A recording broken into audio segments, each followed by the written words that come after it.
live.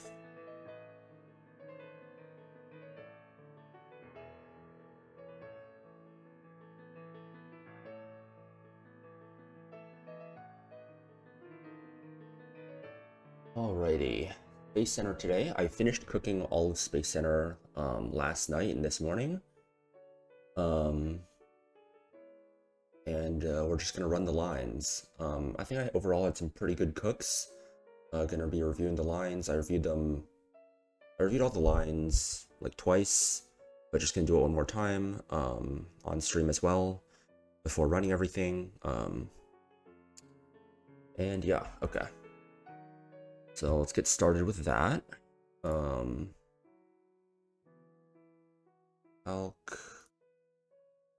here we are. Alright. Grunts 1 through 3. Alright. Just pull up the guys first. So on this one, we want Blastoise. Baskia Legion. Donphan. Talonflame. Rabombi. And Ape. So, we need to level some of the guys up. So I want Blastoise to 86.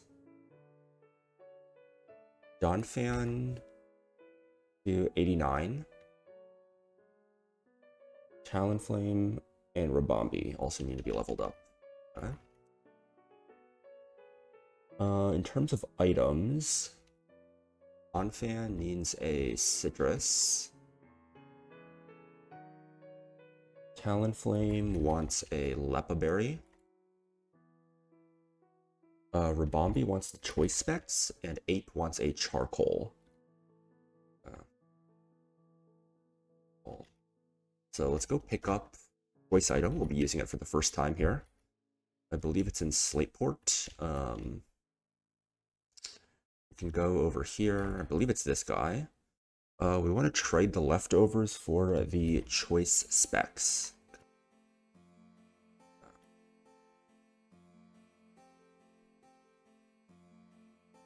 Let's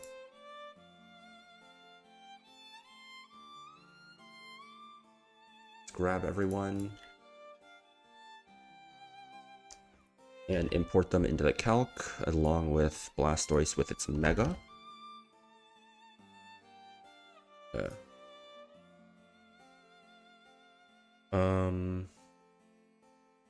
The Blastoise, you.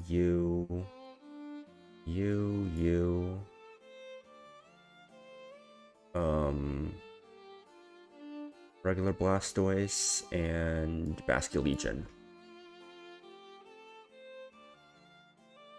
Okay, so the plan for this one is...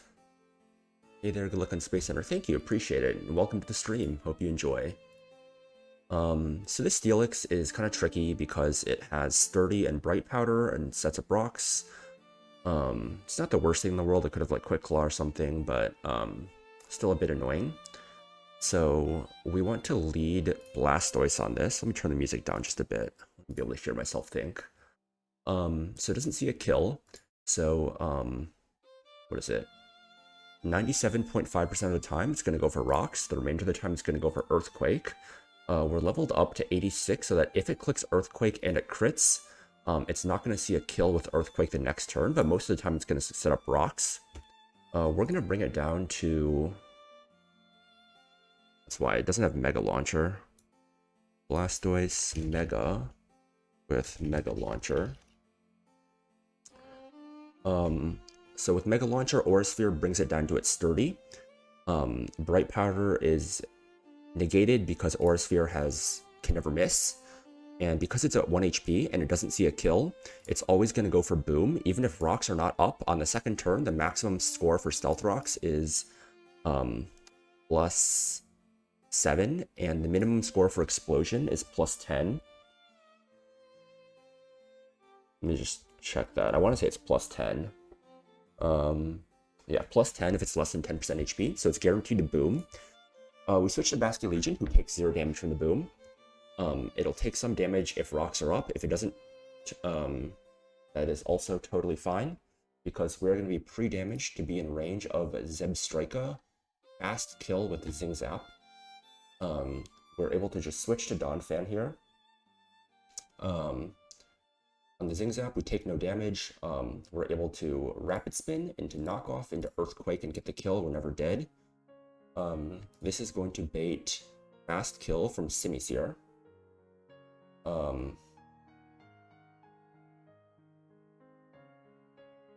Just switch to Talonflame, who takes very little damage from any of Simisear's moves. And we're able to kill it with Brave Bird, heal up with Roost as needed. As long as we stay above 170 HP, we can never die to max roll Brave Bird crit, recoil into max roll crit of Flamethrower. We're gonna bait in Appleton, or either Dragon Pulse or Leech Seed. We switch to Rabombi. We just kill to Moonblast. Big Fat Lumberry. This has Focus Band, but Talonflame can basically infinitely stall this out with Roosts. And then Corviknight Ape can always just come in and kill with Overheat. So this is a pretty easy battle.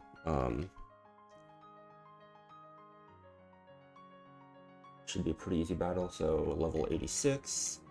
We need to pre-damage you. You have a Citrus Berry, Lepa Berry, Choice Specs, and Charcoal.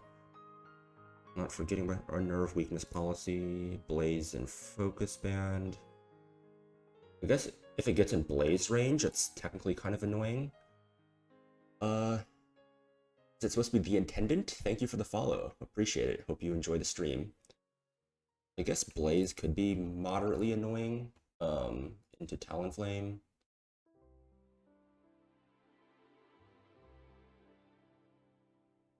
Ape can also have more shots of taking out the Simisear as well if need be.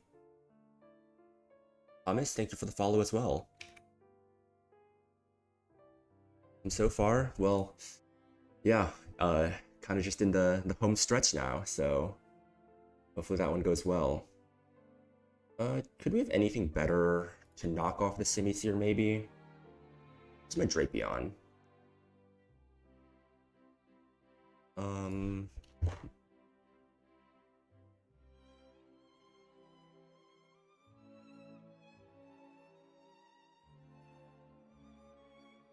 Can you see the box? Yeah, of course. Let me fly over.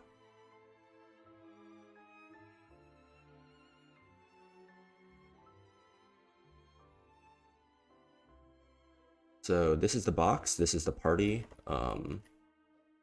This is the death box. Nothing too bad. I lost Togi to like a 1 in 6,000 on Brawly.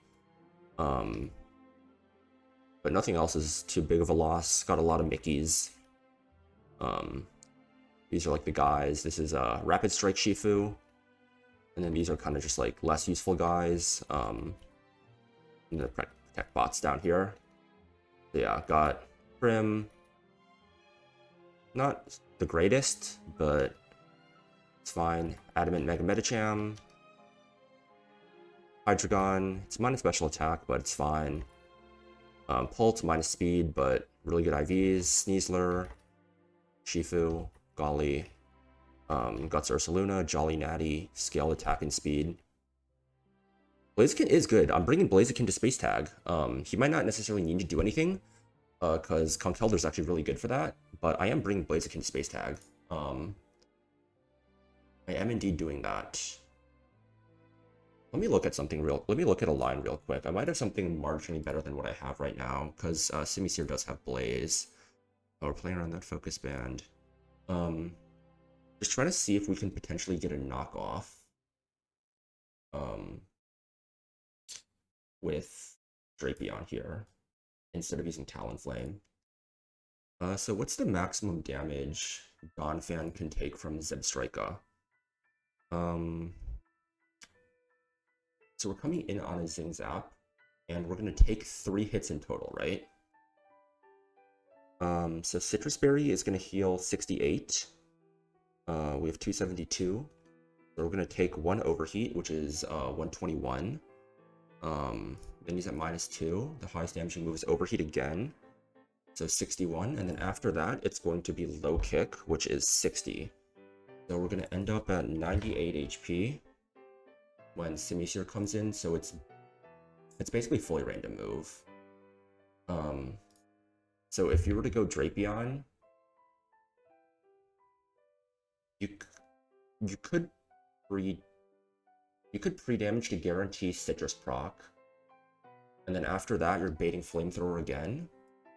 If you're baiting Flamethrower again, can you just go to Ape? Probably, right? Charcoal. I mean, HP Ice is fine, like anything is fine, as long as Drapion's not dead. And then Ape can always come in on this and finish it off. Okay, I think this is actually slightly better. I think this is slightly better. So what HP do we need Drapion at here? Drapion.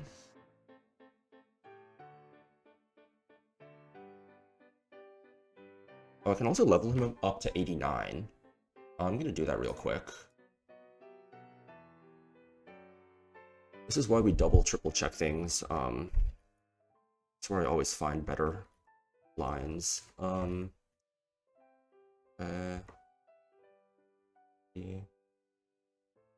Level you up to 89.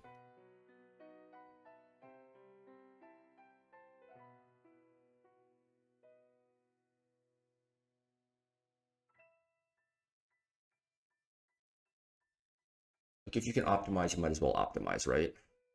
Like, it's pretty fiction to get focus banded that many times and get crit that many times, but might as well do it if you can. So, if Flamethrower max rolls and then burns, we always get our Citrus Berry, so I don't need a pre-damage at all.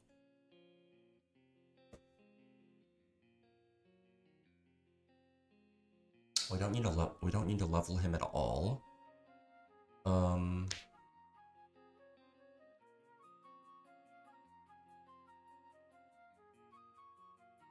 We can even consider, I think, pre-burning. So knockoff deals less damage. This Ape kills with Fake Out to CC, anyways.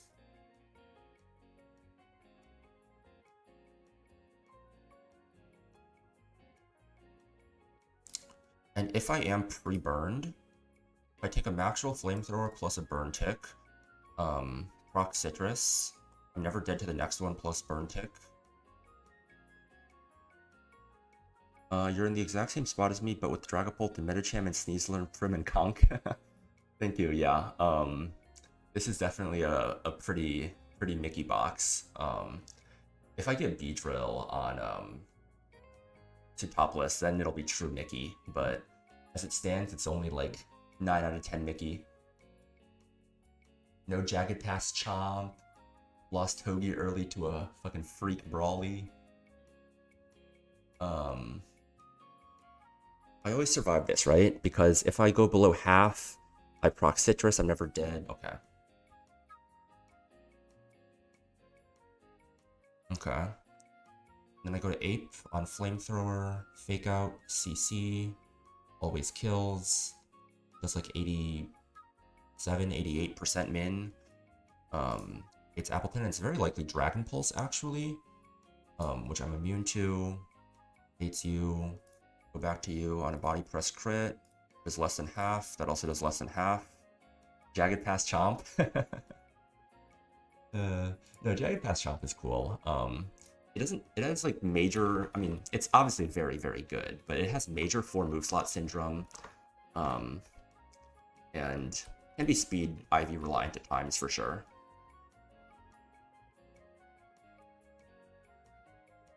Okay. Hey man, my Jagged Pass Wordier on this run was pretty nice for Tabitha too. You know, the free sack for tab 2, rocks the Victini's eject pack. Your box was even more Mickey TBH, so don't feel bad about getting good encounters. I mean, every run that beats the game is gonna get good encounters, you know? Like, I think that's just, like, the reality of Run&Bun. Like, if you don't get good encounters, you're probably not gonna beat the game. Like, I feel like the worst box that probably beat the game was, like, Pichal. But he still got his, like, Guts Ursaluna, he got his, like, Pult. Like, if you don't get Mickey encounters, you're just gonna lose most of the time. I need a pre-damage Basque Legion. I almost forgot to do that. Good thing I checked. I was like, I feel like I forgot to do something. I forgot to pre-damage Basque Legion. That would have been bad. Let's not do that. Yeah. The Basque Legion... What? Oops. Okay, there's this tutorial or whatever. It's down to 206 HP.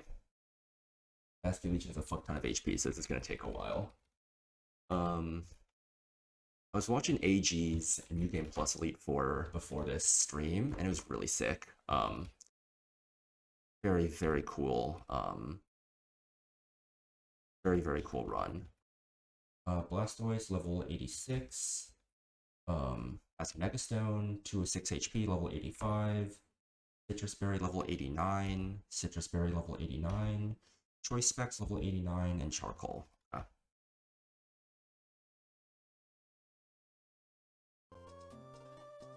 Game's been a lot of fun. Calking has honestly been a lot of fun. Especially like TNL. That gym was so much fun.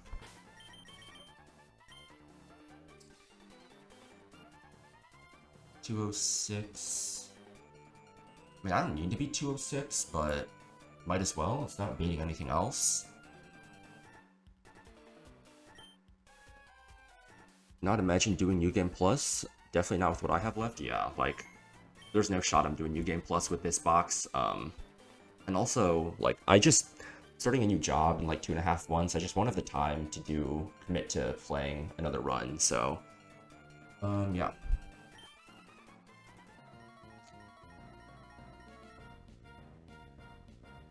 Grunt 1. Very nice change of pace after the sweatiness that was Moss Deep Gym. Bright Powder, Sturdy Steelix. It is almost always going to click rocks here, but it's fine if it clicks Earthquake. That's why we're level 86. So we're going to Mega Evolve and click Aura Sphere.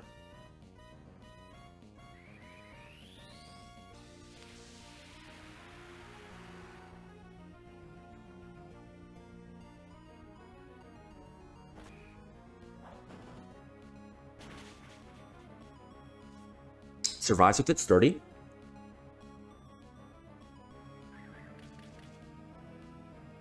So we could kill with Blastoise right here.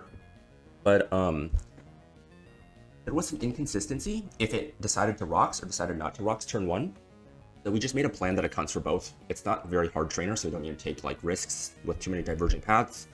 And we can get the Rocks off later anyway, so it's totally fine. We are just going to go Basque Legion here. Because it is at 1 HP, highest score move is always Explosion. It's gonna explode and do nothing.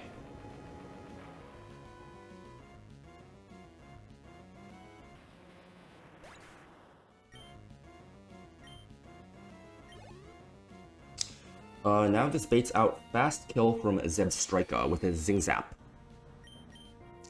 Go to an immunity here in Donphan.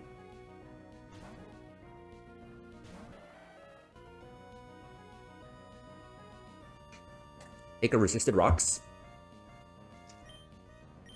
Now we spin away the rocks.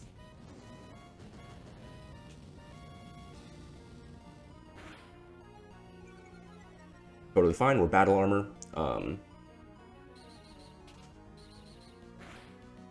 We're still not faster, that's fine.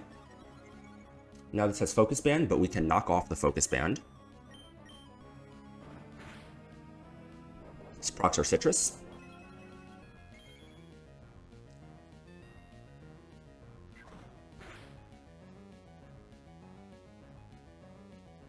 And now we kill with an Earthquake.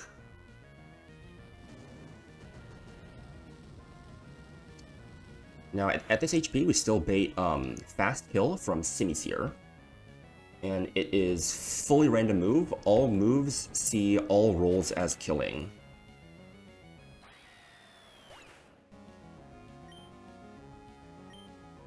That was something I didn't consider. I could technically Nasty Plot on the Drapion. Should be fine though still. Oh, it's supposed to pre-burn there. I'm throwing, dude. What the fuck? Okay, Grass Knot. It's good. Yeah, it's pretty likely to Nasty Plot there. Should still be fine, I think. Okay, Focus Band has been removed. It's not in Blaze range. A crit never kills.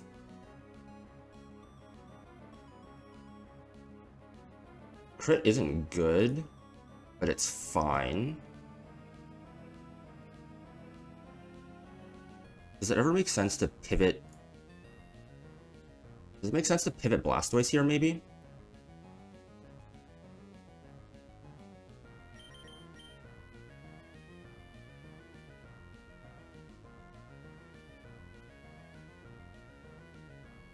If I just give Apicitrus and pre-burned Drapion, it would have been totally fine. I just a little silly here. So this is guaranteed Flamethrower here. I guess it could it Nasty Plot again. Definitely could Nasty Plot again, but a +4 Grass Knot is honestly better than just a Flamethrower. So yeah, we'll go Blastoise here.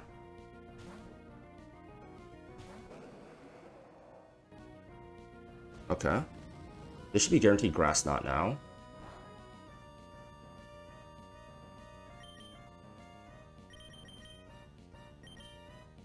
And even crit here is totally fine.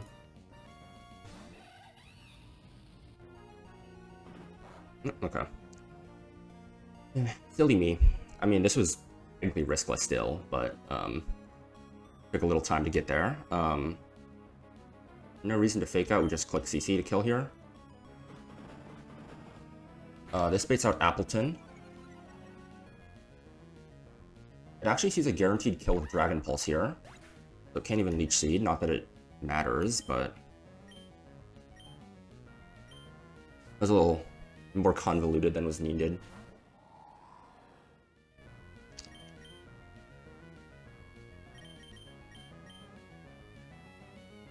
When I make changes to my plans, I should just write them down instead of just like saying, this is what I remember, you know?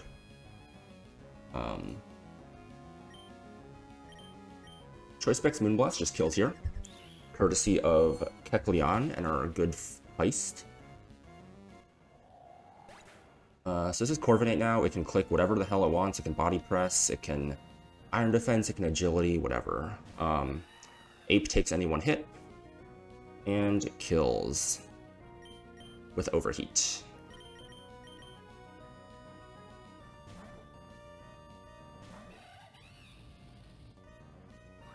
Agility, that's fine.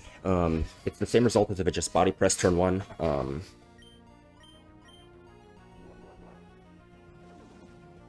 Crit never kills here. Let's Grunt 1 down. So Grunt 2. Grunt 2 is a bit of a demon. I spent a while calcing Grunt 2. I probably spent as long calcing Grunt 2 as I did Space Tag. Actually, I went in more detail on Space Tag, so but a similar amount of time. But I came up with a very, very cool line, if I do say so myself. For Grunt 2. I'm very happy with this line. I initially was going to invest a TM, and the TM I was going to invest actually would have had potentially good utility on the Elite Four, but I don't have to use it, so that is just good, you know? Alright. Better to save resources if you can. Okay. So for this one, don't need you, or you, or you, or you.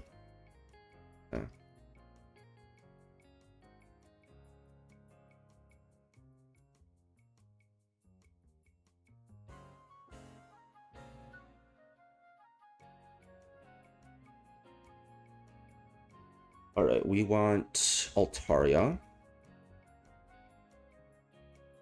We want Ursaluna. We need Caracosta. And find this guy. And we want Hydreigon. So we need to level a bunch of these guys up. So we need to level up Altaria. Yes. We need to level up Ursaluna.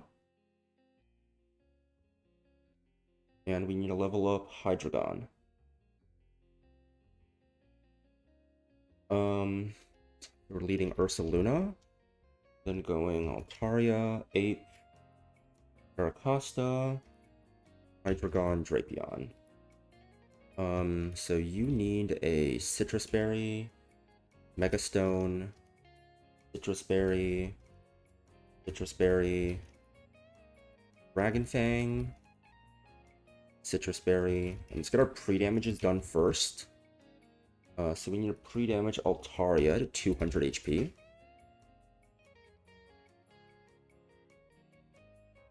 Nope. 1, 2, 3.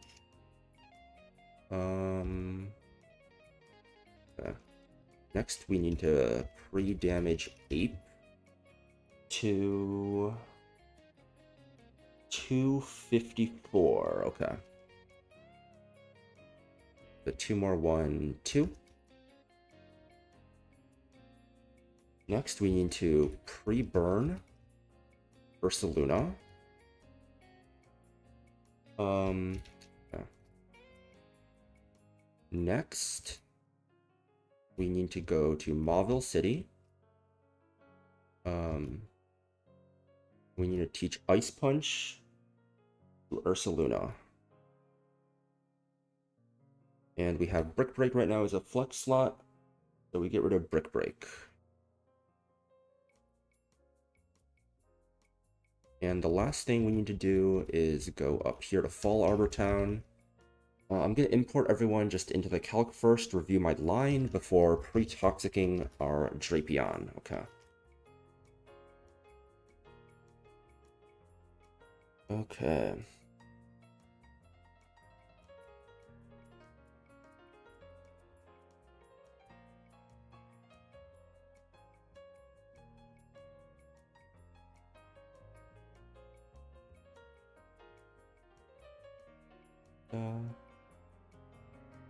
And Altaria. Where's Altaria? I need to import Altaria's Mega.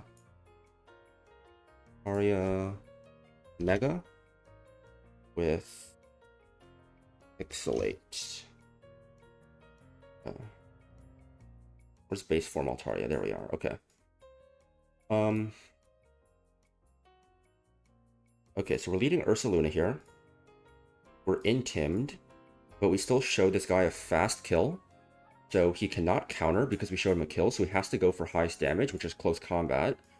We take the close combat on the Altaria, which does 66 min. The reason we need that is so 66 plus the 134 here is 200. Guarantee baits Duraludon for fast kill. We need that because we need him to drop his defense and special defense. His Eye Papa Berry, Assault, or Intimidate, Assault Vest, that's totally fine.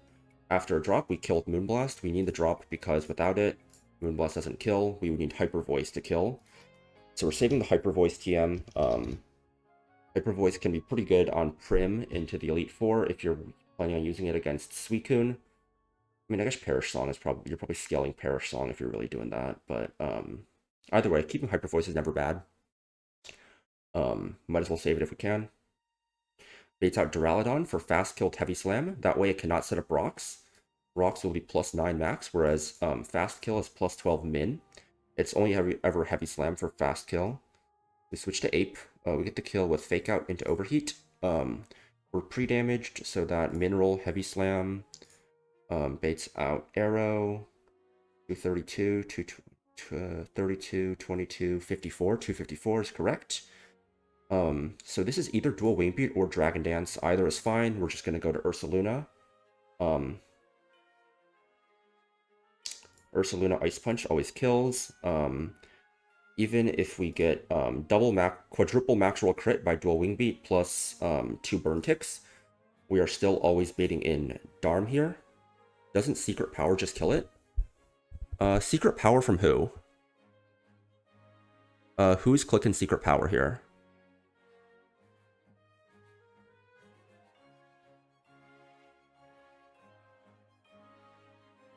Altaria?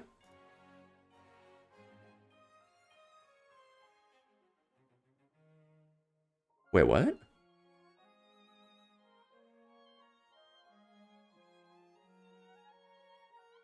What does Secret Power do? Isn't it like 70 base power? Wait, why does this do more damage? Huh? Is there a secondary effect of this I'm missing? Yeah.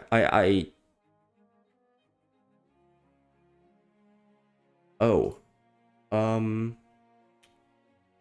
It is not because of Intimidate. It misses the kill because of Intim. If I had a higher attack stat, I would. But since I need to switch anyways, I might as well, you know, keep Moonblast in my set. Plus, like, keeping Moonblast is just nice because it's like a more useful move. I mean, Dragon Pulse is pretty useless, but yeah, that's actually a good shout. I did not think about that at all.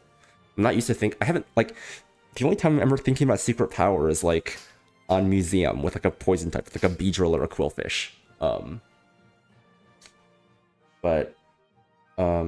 Yeah, so Ursaluna, is always going to bait Darm, because if we fast kill Executor, and Darmanitan is going to see a kill with Flare Blitz, and only Flare Blitz. I can just do the math quickly again. I mean, 37, 37, that's like 47 or 74. 2 ticks of burn is like 86, 14. 14 plus Citrus, we're up to 39, so it should just sanity check, always be Flare Blitz from Darm. We switch to Caracosta on the Flare Blitz. Baits guaranteed Earthquake into Hydreigon. After this, it's always clicking Flare Blitz again. So with Dragon Fang, after minimum recoil of Flare Blitz on both Caracosta and Hydreigon, that's going to be 5-6, 14-4, that's 20%. Draco Meteor kills. Baiting in Weavile for Low Kick or Ice Shard.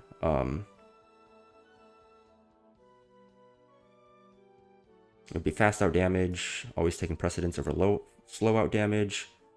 We switch to Ape. Ape always takes even 2 crit low kicks and kills with an overheat. And then Eggy comes in, is going to want to either Psychic, maybe Grass Knot, can't try and sleep us. And then we just go to Drapion, who kills with Knockoff into Leech Life. Yep, it's free, but it is. I should lead maybe Ape so I can always run. I mean, I imagine Jolly Ursaluna at this level is faster, but than any wild Salazzles. Who am I pre-toxic in Drapion? Come on, you know you want to toxic me. There we go.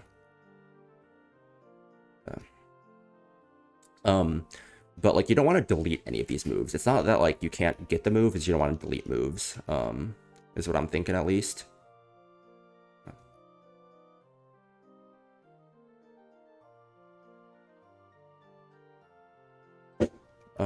Let's check everything.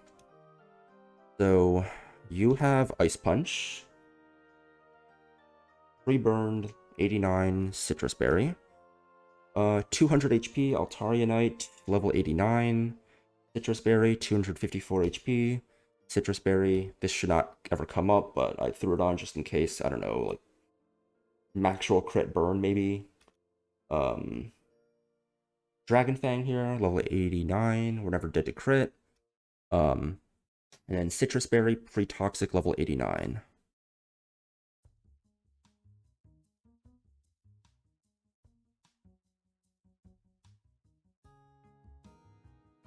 All right.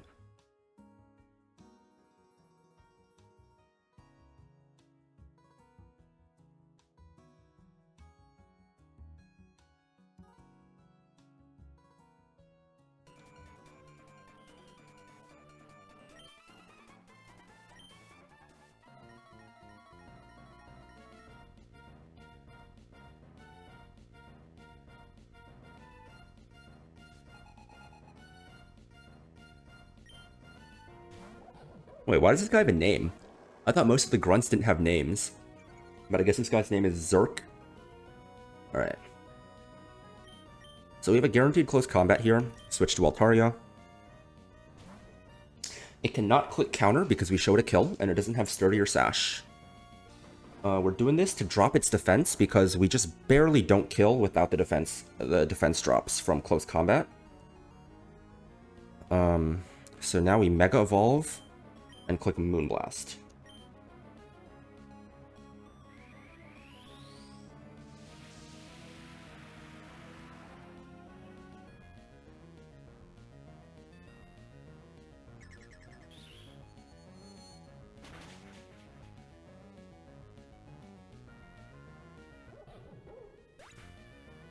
Even quad effective needs the defense drop to get a kill because Assault Vest and Scrafty is bulky.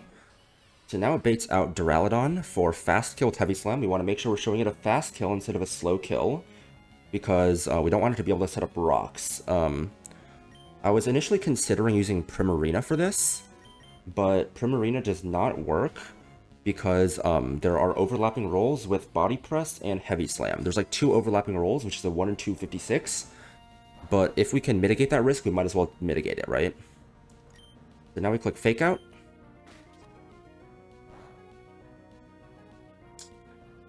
And just with that little bit of chip, Overheat is now a guaranteed kill. And because of the chip we took from Heavy Slam, now we are guaranteed baiting in Aerodactyl. It can set up, it can just click Dual Wing Beat. Either is fine. It doesn't matter what it wants to do. Unnerve is also fine. It's not the swagger guy. Switch to Ursaluna, who is just unbelievably bulky. Dual Wing Beat is honestly actually worse, but it's totally fine. We have accounted for this, and it doesn't even crit. Now it's going to go for that again, and we can just kill with the Ice Punch.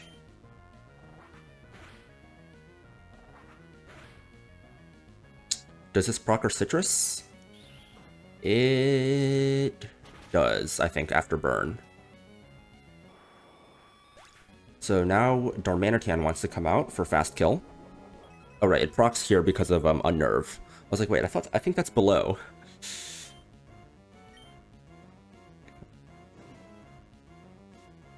So now it's Darmanitan for guaranteed Flare Blitz.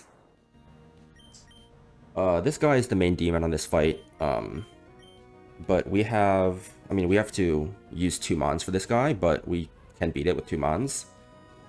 So it's going to take some important recoil here. Caracosta is fine, underleveled. This always baits exactly Earthquake because we quad resist and have good bulk. We switch to an immunity in Hydreigon here.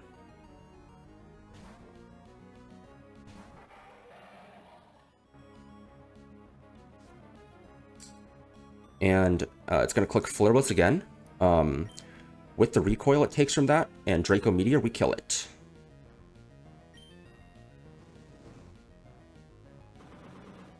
And it's always Flare Blitz. There's just barely no overlapping rolls with Rock Slide.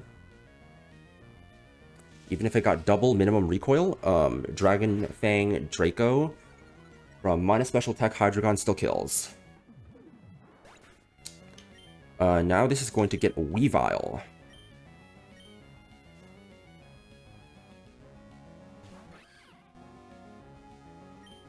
This is should always be low kick, I think, which is fine. We're going to Infernapier. We survive even 2 crits.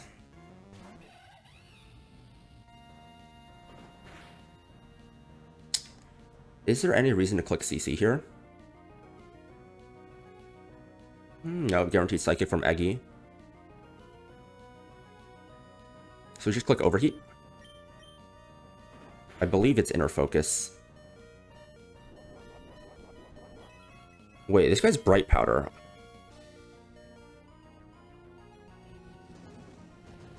I just completely did not think about this guy being Bright Powder. Okay, I am a fraud.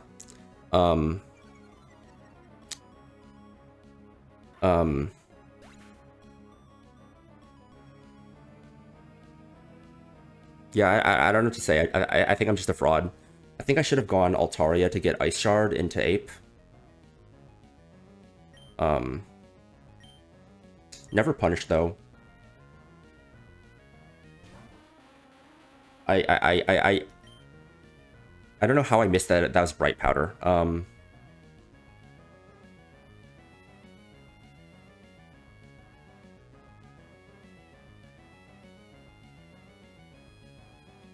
Yeah, I totally could have gone Zoom Lens. I totally could have gone Zoom Lens there. I didn't need Citrus Berry. If I just gone Altaria on a low kick to get Ice Shard into Ape. We don't need to talk about that though. Never punished, right? Only a 10%. So this is guaranteed psychic. We go Drapion.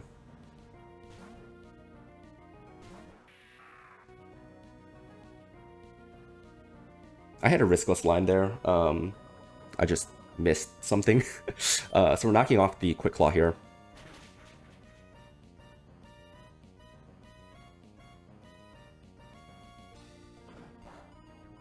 We're pretty toxic, so we can't get put to sleep. And it cannot explode because it's the last Pokemon. And we can just kill with the Leech Life here.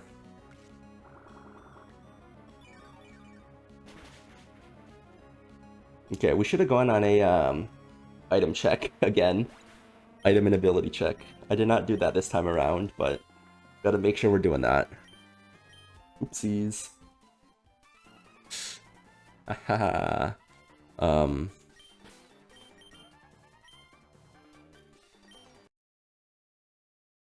mean, it was pretty unlikely for me to get punished there.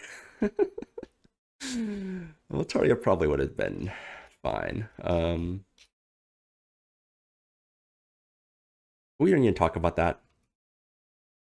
Always with the riskless lines and not doing them.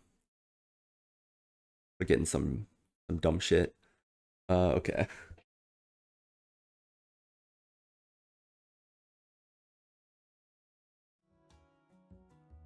Alright, this next guy could actually be pretty easy. I think I missed an item or ability earlier today when I was checking and I fixed it. So Ape.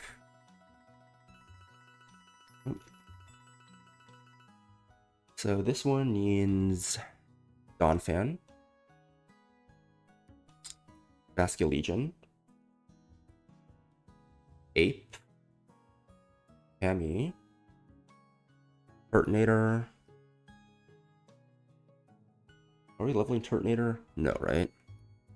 Okay. So we want to level up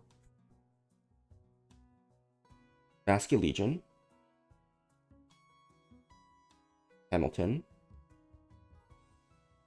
and Golly. For items, did I remove all the items? I did not yet. I'll do that real quick. So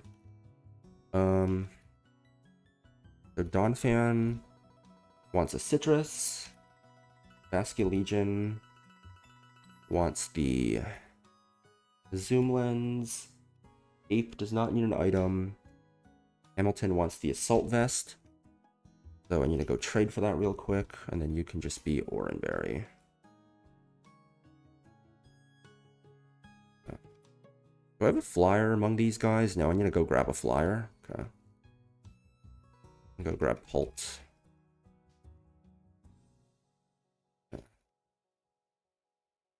Alright, I need to leave Pokemon Center before I can do that. So run down to Slateport. Wait. Yes, we want Assault Vest.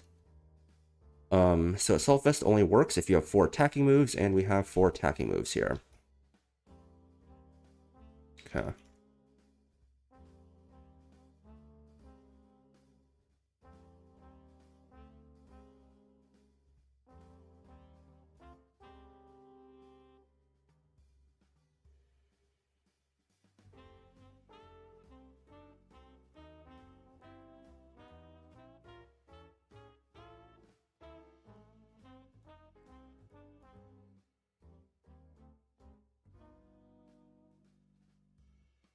Alrighty then. So we need Donphan, Basque Legion, Golisopod, Turtonator, and Arcanine. So we're leading Donphan on... We're leading Donphan on the Diggersby. We're going to knock off the Quick Claw. He's going to always click Double Edge. It's highest damaging move.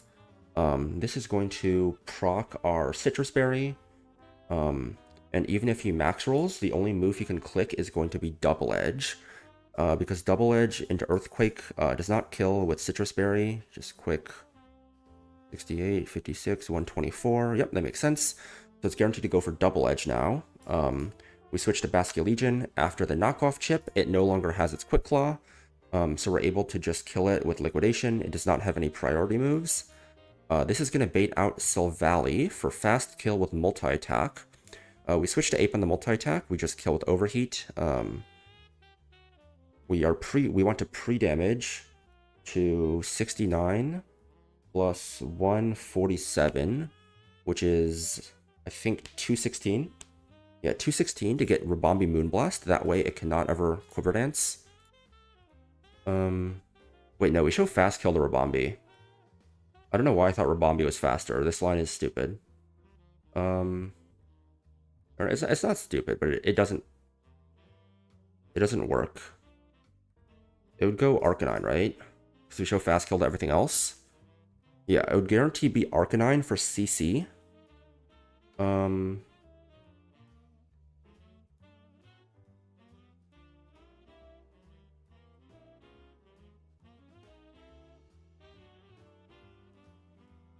We switch to Turtonator on close combat, base close combat again.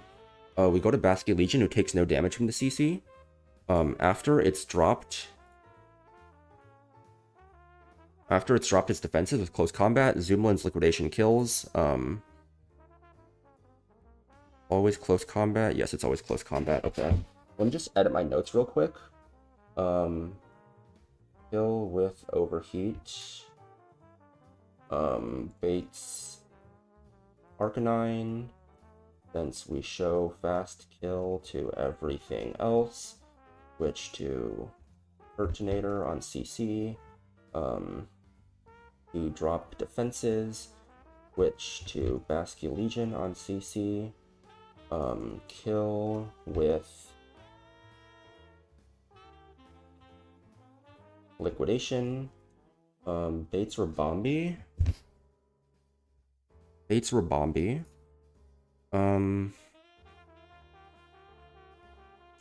We can't pre-damage because we need to be 50, 88.2. We can't guarantee Moonblast, but we can make it very, very, very likely. We would need to pre-damage Basque Legion to just exactly not be dead to Wild Charge, which would be 301 HP. 301 out of 340. You're never taking anything from that. You're taking close combat there, because this is always close combat. You survive that. Like, technically Mineral doesn't bait Moonblast, but it has to be like Mineral on both. 30. Even if it Minerals, it'd have to be bottom 2 rolls. Even if it Quiver Dances, it's probably fine. We just go Hamilton here. It takes very little. We have a ton of chances to kill with Rock Slide into Extreme Speed. Clang Clang last. We pre-damage Golly to eject to a gear grind, and Ape just kills with overheat. So abilities, Huge Power, Quick Claw, we're knocking off the Quick Claw. Grass Memory, yeah. Focus Band, we're playing around it with that. Shield Dust is fine, doesn't really come up. Intim doesn't matter, can't set up because of Intim. Right Powder, we're playing around with Zoom Lens. And then CB, Clear Body, totally fine. Okay. Let's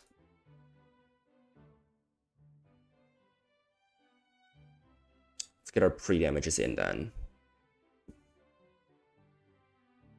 So Ape does not need a pre-damage anymore. So first we need to pre-damage Baskia Legion to 301.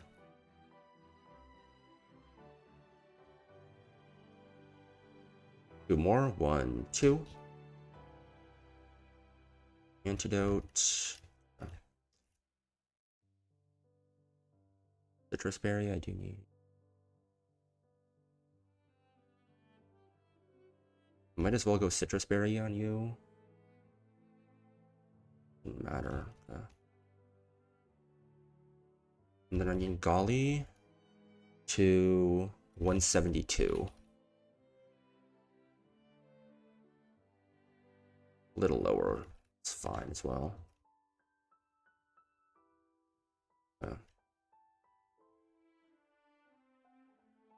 Citrus Berry. Only click a knockoff. Zoom Lens 301. Berry. Assault Vest. Citrus Berry. Berry is fine.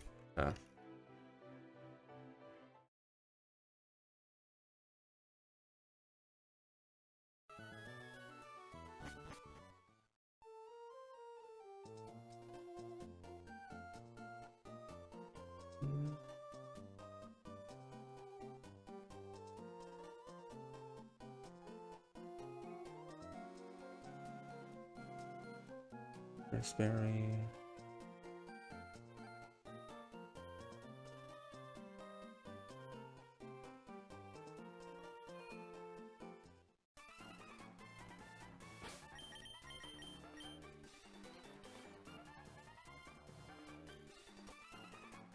Okay.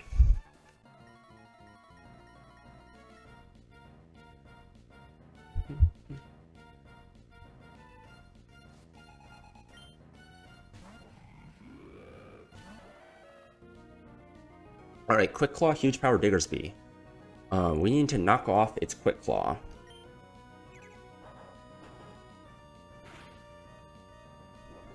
Looks like a lot of damage.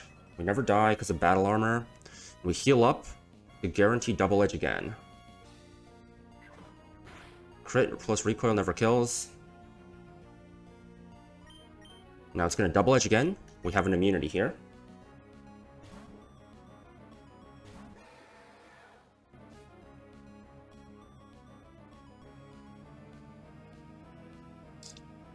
And we kill with a liquidation here.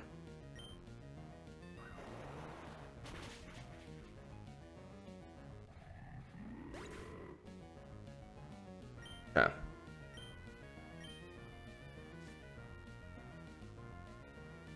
Sylvally now has a fast kill with Grass Pledge. We go to Infernape.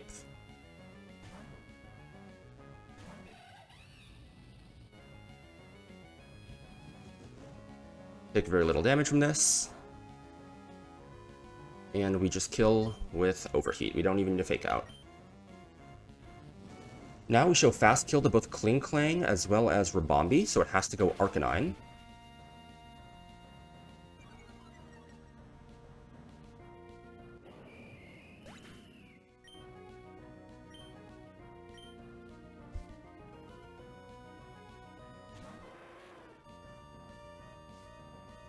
Intim is fine, it does not matter at all.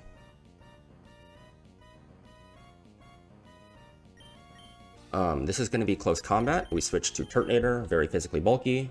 Shell Armor, very consistent baiting. Close combat here.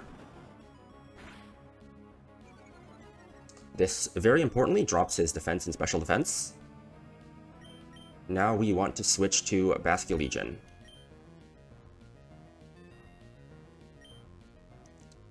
It is going to take 0 damage because it is immune, obviously, to close combat.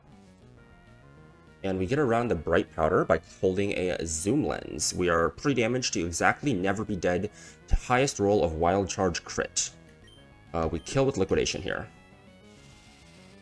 We want to see a higher roll. If we can get to 127 HP or below, that'd be great. 123 is perfect.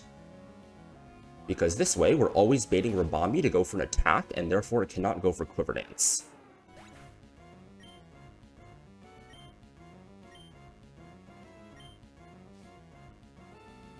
Rabambi sees a kill here.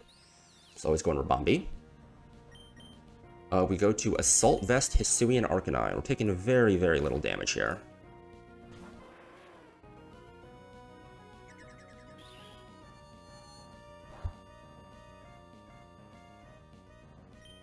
Now we can go for Rock Slide. Cannot set up Quiver Dance because we showed a kill. Okay, went for the Bug Buzz. It could get dropped here, but it's 10%. And we have a lot of chances. Okay, Focus Band 1. How many more times would I have to Focus Band to kill us here? Like, at least 4 times. Like 4 or 5 times.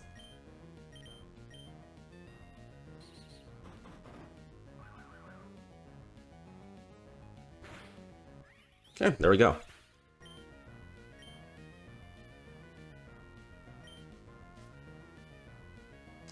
And last but not least, we have the Kling Clang. Choice Band Gear Grind. We just switch to Golisopod here. We get our Eject.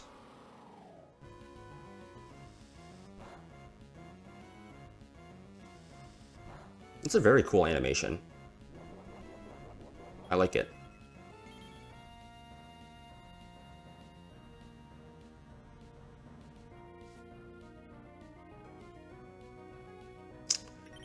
And we are able to go to Infernape, who outspeeds and KOs with an Overheat. Another one for the 8th. Courtney was a bit tricky. I got Whiplash for a sec, because I was like, wait, how did I not kill? But no, I was like, my peripheral vision was like messing with me a bit there. I will explain why Courtney is a bit tricky. 5% chance into crit is bad. 5% chance into double crit is worse. But it should always be riskless.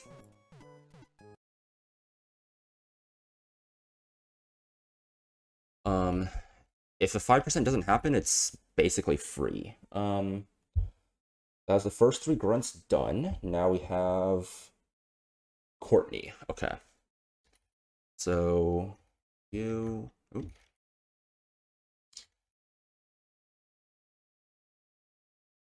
Excuse me. Let me get everyone's items. Do I need a choice item? I do need a choice item. Okay. I need Pult. I need Eldegoss. I need Slowking. Find him. Gonna level Slowking up. And Excadrill, and I need to level Excadrill up. And Talonflame. Find him. Okay. Eldegoss level up. Slowking. We need him for later fights, so we might as well level him up now. Then Excadrill. So Eldegoss, Infernape, Bolt, Slowking, Talonflame, and Excadrill. So Eldegoss wants a Citrus Berry. Ape needs the Shed Shell. Where's that item? Shed Shell. Bolt needs CB. Slowking doesn't need an item, but I'll give him a citrus berry. Talonflame needs the sharp beak. Where's that? Sharp beak. Sharp beak. Sharp beak. Then Excadrill needs a citrus berry. So first things first, I'm gonna have Pult fly me over to Slateport, so I can exchange my choice item once again. We need choice band.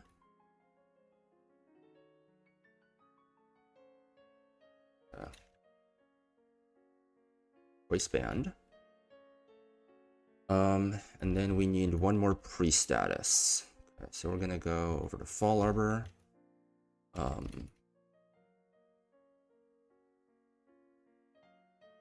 Let me just review the line again real quick.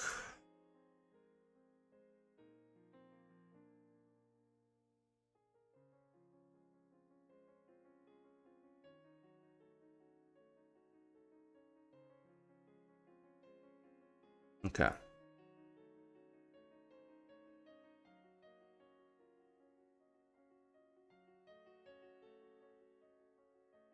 Excadrill.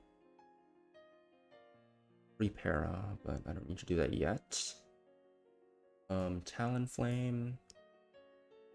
And Slowking. Okay. So we're going to lead a pre-paired Eldegoss on the Shaman. It's pre-paired, so we cannot get Grass Whistled. Therefore, it must be going for Hidden Power Ice. We switch to Infernape on the Hidden Power Ice. This causes the Shaman to take 1 tick of Life Orb, which means that Fake Out to Overheat then kills. This is going to bait out Dugtrio for fast kill with Earthquake and only ever Earthquake. HP Ice, well, even if Final Gambit could kill, it would always Earthquake over Final Gambit. However,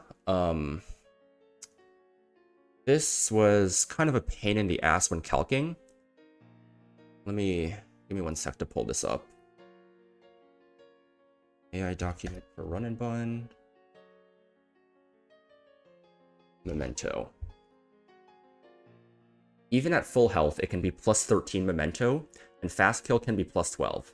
It can Memento over fast kill, which is really fucking annoying. There's like a 4 to 5% chance of this happening, and it's obnoxious. But we basically need to create 2 contingencies for if Memento happens on turn 1 or not. It doesn't matter if it happens on turn 2. So if we assume if it earthquakes on turn 1, if it earthquakes on turn 1,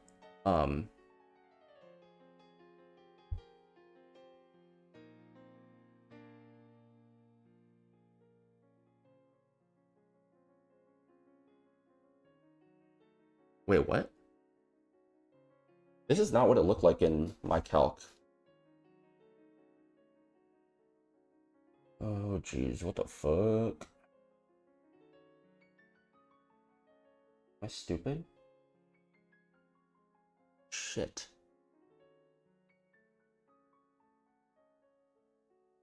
Oh.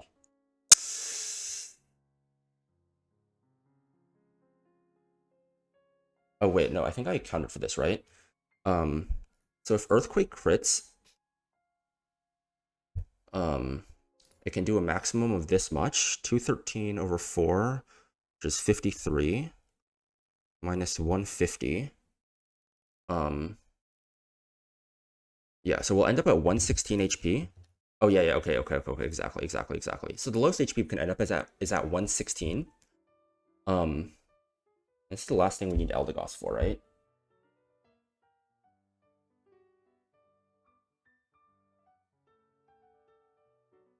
Yeah, okay. Okay, that's why we're pre-parad. Yeah, so, Earthquake will never see kill, even if it macro crits, and Final Gambit always will. So, it will be incentivized to go for Final Gambit.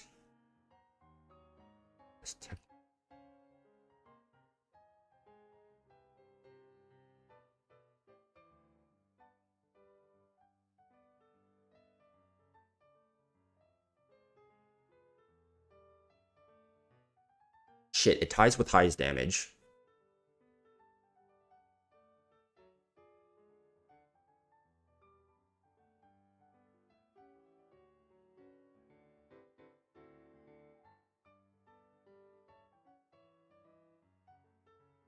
It's not guaranteed final gambit. It's 90% final gambit. Is that fine?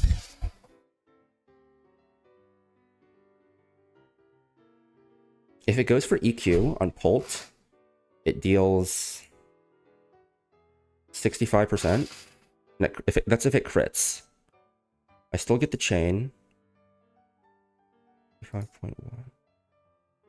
If it exactly max roll crits, we would get Circuitry.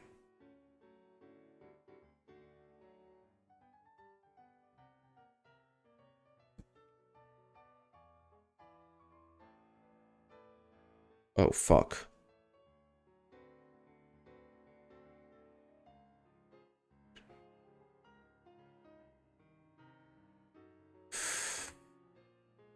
Oh, shit.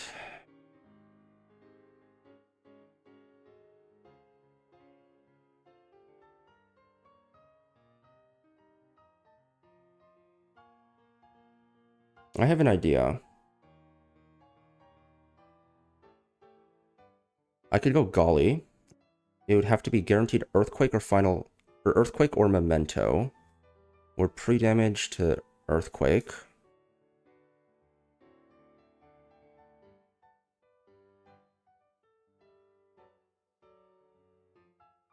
Okay. Let's explore this route. I mean, let's just look at it at a high level before, like, ironing out all the details, right? So if it EQs, we eject into Pult. Oh, it doesn't... the reason it doesn't work is because Pult is slower. That's why Golly doesn't work here, right? That's why Golly doesn't work. That's why it has to be Eldegoss.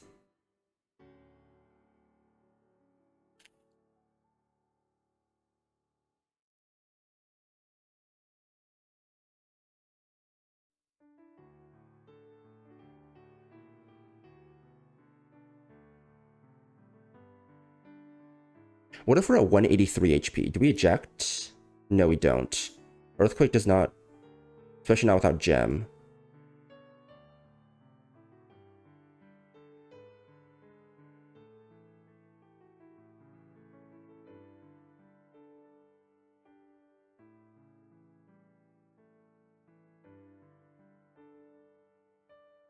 Ah, shit.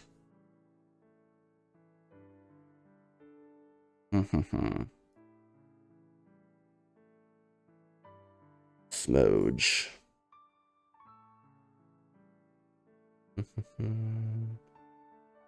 And this is all just for the 5%, but you gotta plan for the 5%.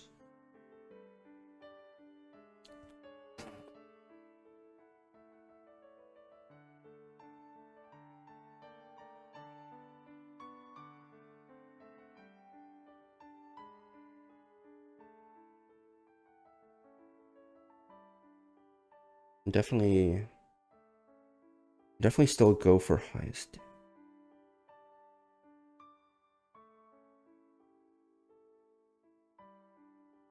Well,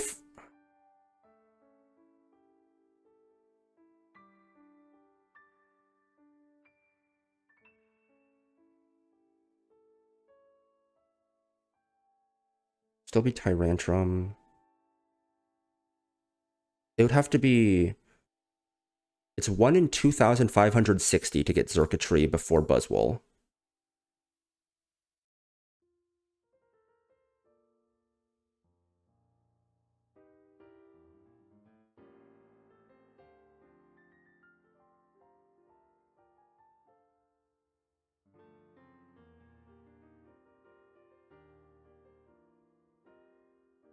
Okay, there's technically some small fiction that can happen there. It'd have to get that. It'd have to crit. Have to see the high roll. It'd have to land. Okay. If it goes for EQ, goes for non-ground gem EQ, we're at 56%. We're dead to Flare Blitz crit.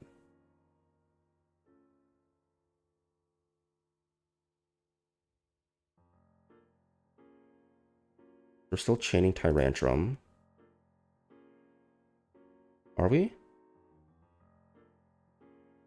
Tyrantrum is not killed, and it doesn't kill us. Xurkatree's in the same boat. We outspeed, out damage it.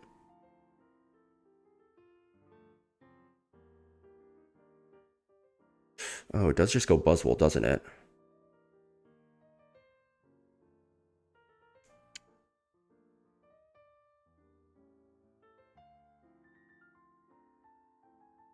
It does just go Buzzwole.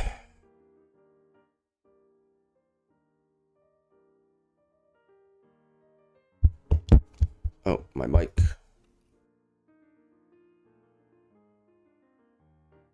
Lower out damage. The reason it works for other guys is because they're not max bulk like me. The Tyrantrum sees kill. It's a pain in the ass. Pain in the ass, indeed.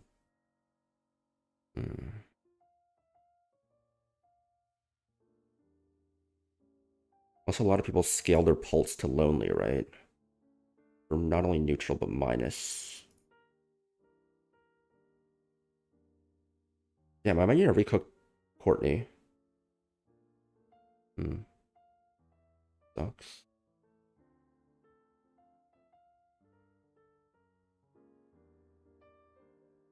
I'm not using 3 scales or 3 candies to outspeed.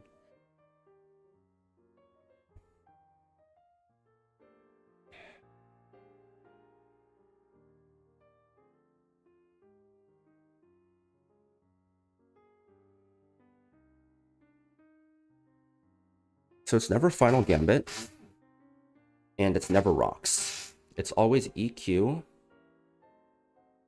or Memento. If Final Gambit sees kill, it's +8 minimum, and Stealth Rocks on turn 2 is +7 maximum. So it's never Rocks, but it could be Earthquake highest damage. Wait, does Final Gambit get the boost?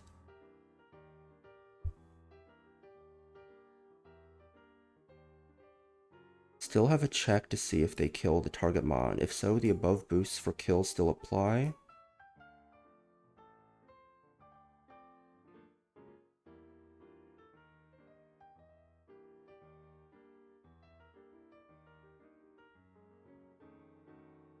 Wait, so...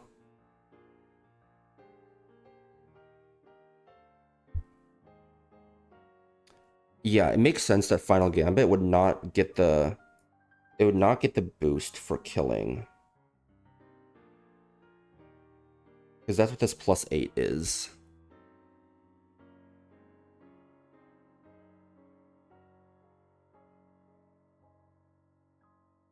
All of these moves, i.e. roll out Meteor Beam,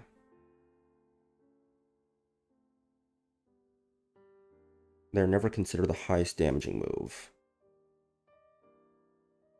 Did you miss anything? Not really. I think I might need to recook Courtney a little bit because I'm now realizing that I think Earthquake highest damaging move can have the same +8 as Final Gambit if Final Gambit kills.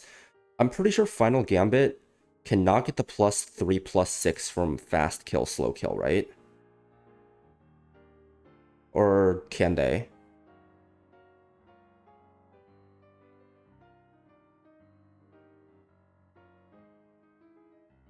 No, they can't get the +6 from kill. Yeah, it's like explosion. Okay. Yeah, that just makes things a little bit difficult because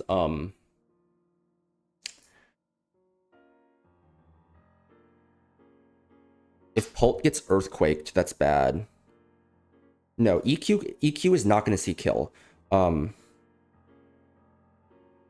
Yeah. So I have routes for if it earthquakes or mementos, but if it earthquakes, if it then clicks earthquake again, because it sees earthquake as highest damaging move at +8, and it has Final Gambit having higher HP at +8, it could go for earthquake over Final Gambit, and if it goes for earthquake over Final Gambit, that's really bad. Because it has the 10% where Earthquake is at +8, and it can go for Earthquake over Final Gambit, even though Earthquake doesn't see kill and Final Gambit does see kill.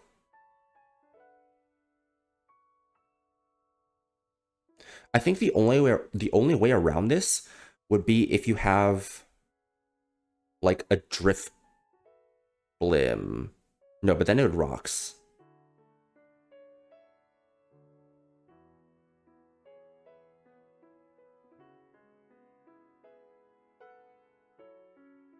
Because getting earthquake damage on Pult is bad here.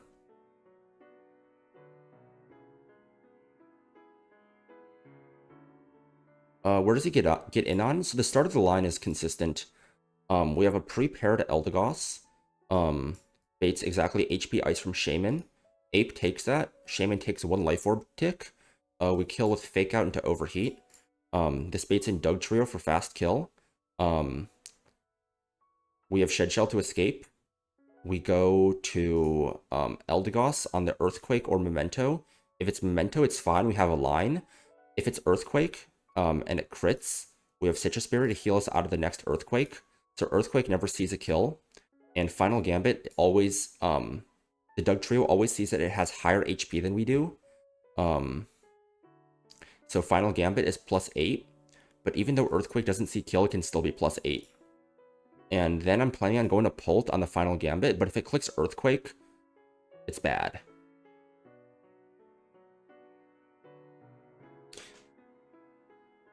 Pult is fine to switch in on Final Gambit or Memento, but it's bad if it switches in on EQ. No, Rocks is not +8, +9, because that's only on first turn. And on the first turn, it has to click either EQ or Memento. Because EQ is +12 minimum. And then after that, Rocks is +7. So Final Gambit always is +8, which is higher than the maximum for Rocks, which is +7. I'm pretty sure. Yeah, no, it's not. It's second turn.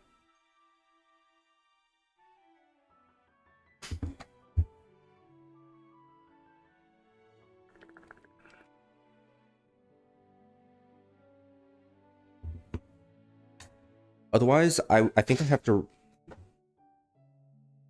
I'm not sure there's a way with this. I mean, okay. If it clicks Earthquake, we're never dead to it. We kill it, we still chain the Tyrantrum. Well, I guess the other problem, right, is if it Final Gambits, we'd have to pre-damage Dragapult to bait in Tyrantrum for slow kill, because otherwise it goes Buzzwole, because my Pult is so bulky. We outdamage the Tyrantrum, and Buzzwole outdamages us. So we wouldn't even get the chain. So we could pre-damage. We still always survive the Earthquake. We get Tyrantrum in, we chain Tyrantrum.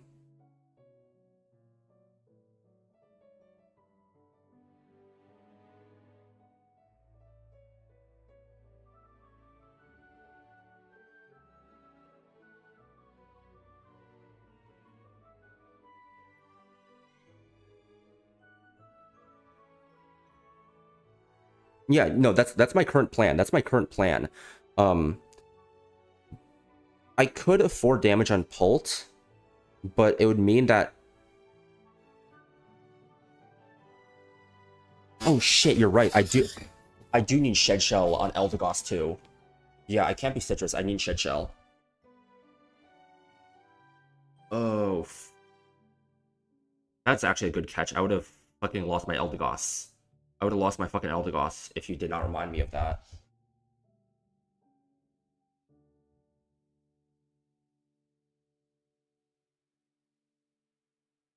Okay, I need to think about a few things then. So first Eldegoss. If I need Shed Shell, I come in on Earthquake.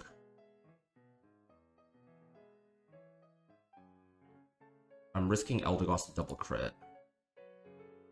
If it crits here, I remove his ground gem. High roll crit into high roll could get EQ. So I need a plan for the EQ possibility. I'm probably having to sack Eldegoss here.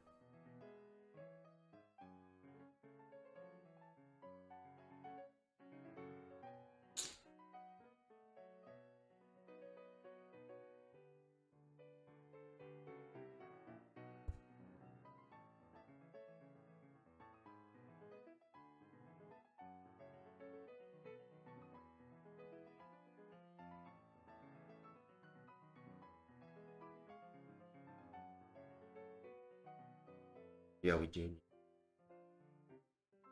If it's a high roll crit, if it's a high roll crit, there are rolls that see kill. Because this is 70.4 and this is 31.4. So if it gets a high roll crit into seeing a high roll, it could go for EQ again instead of Final Gambit. I mean, it could still always go for EQ, I guess. So I guess it technically doesn't change anything. The main thing it changes is that I also wanted Eldegoss to come in on his circuitry to drop his speed so that Excadrill outsped, and that I could go Citrus Berry on Excadrill instead of Silk Scarf, because going Silk Scarf increases the odds that Excadrill dies as well. If I go Pult on EQ, I always tank it. However, I also want Pult to switch in on Mega Charizard X's Flare Blitz, and if I switch in on an Earthquake, I cannot do that. So if I'm healthy, I can even take a crit Flare Blitz. But if I'm not healthy, I cannot, and it means I need to sack into that.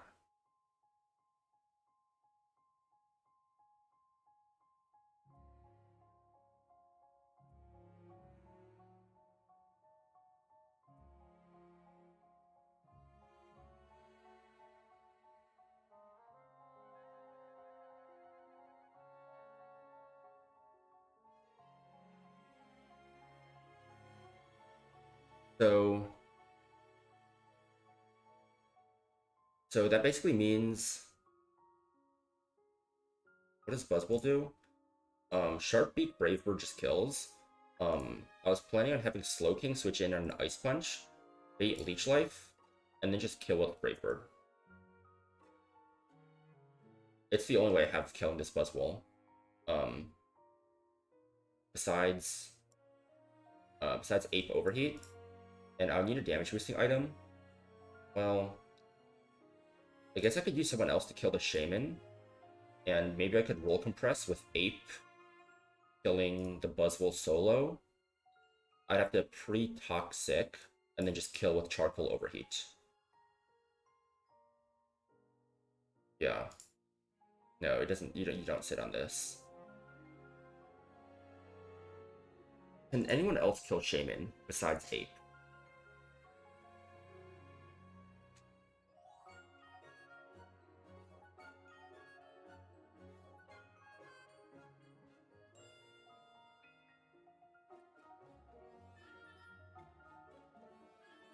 Life Orb Talonflame does it.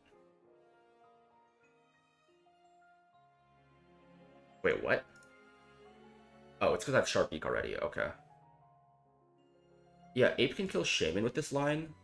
But this means that Ape would bait in Dugtrio, and I need to hold Shed Shell for that. And if Ape is holding Shed Shell, it cannot kill Buzzwole, because Fake Out into Overheat doesn't kill.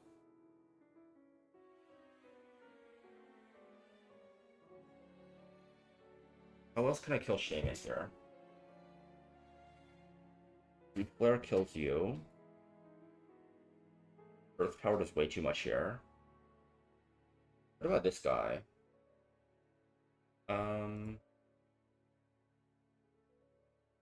You definitely take too much recoil.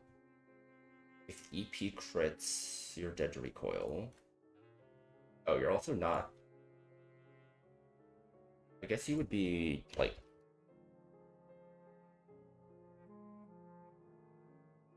I guess you'd be Muscle Band.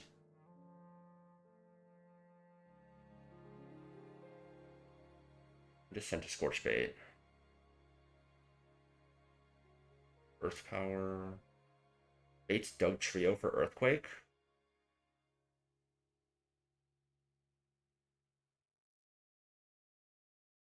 What if we're holding a Shed Shell?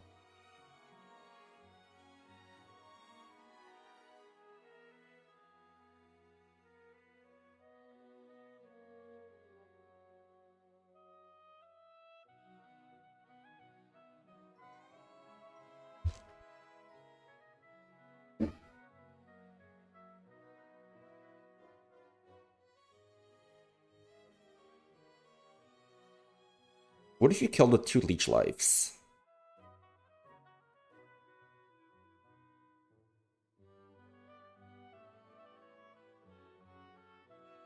And Doug Trio for EQ or Memento. I feel like I'm onto something here. I feel like I'm onto something. Oh geez, HP Ice nukes you. Earth Power obviously is gonna kill you. What about Rabombi? Really? It does this much to Rabombi? We kill 2 Pollen Puffs.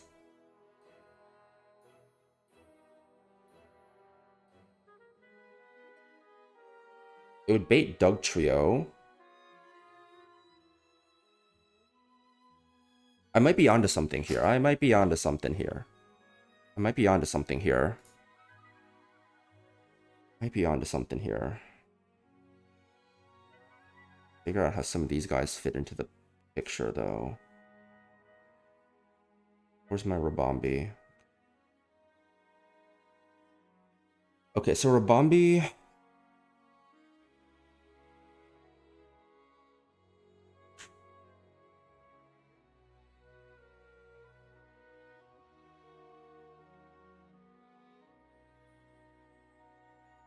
We could also do something with Tailwind. Because both... Well, no. We can't do anything with Tailwind on Talonflame. Because we need Talonflame HP.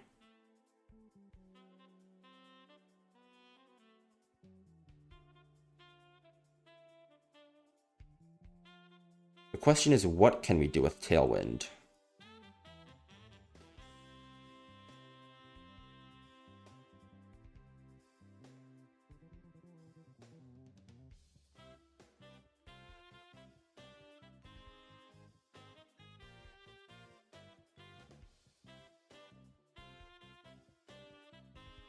I guess this could be somewhat inconsistent.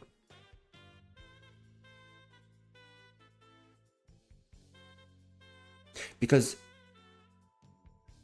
if Seed Flare misses...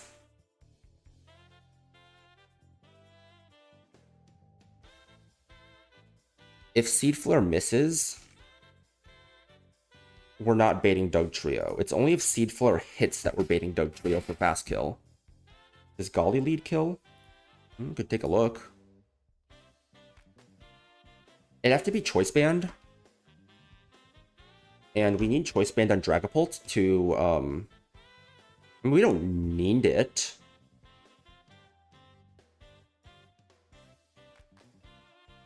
But I think, I don't know. Like, Dragapult offers really good roll compression. In that it can take the Doug Trio, the Tyrantrum, and the Mega Charizard in this fight. Yeah. So if I were to go Golly lead, I mean, it's always, like, you can always consider, right? Like, it doesn't ever hurt to consider something. I think Corviknight could also be a potential lead. It has 30.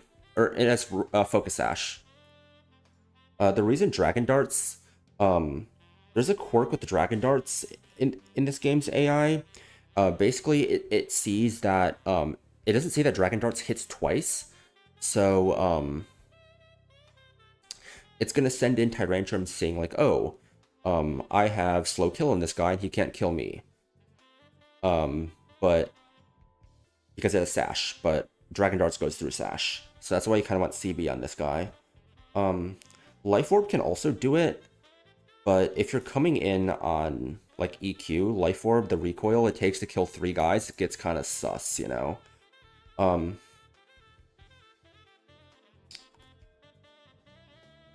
But also, if I don't want to use... If I decide I'm not using Pult, I mean, I still need a way to beat the Doug Trio. And Pult might very well be the best way to beat Doug Trio.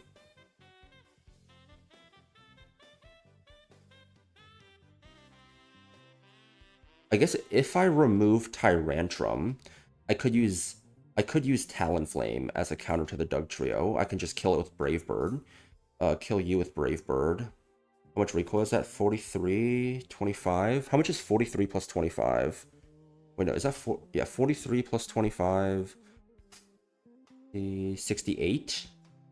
68, and if I come in on a leech life, I always survive. Okay. Yeah, Life Orb does do it, but Life Orb has its own host of problems. But I could consider it. This is probably a Talonflame takes 2 route. So we would have to go CB on here. This would bait Tyrantrum for fast killed Head Smash. We could go to Sneasler, who at level 89, especially because Relax never dies, and kills with... Nope, that doesn't work. That doesn't work because no recoil, Rockhead.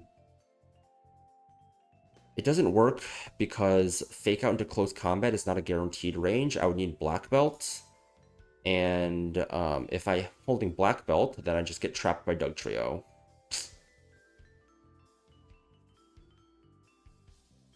Yeah, if I had the scales, I would turn him into Lonely or Naughty, but I don't have the scales. The lack of scales on Pult has been just... has been a real just pain in the ass this entire run.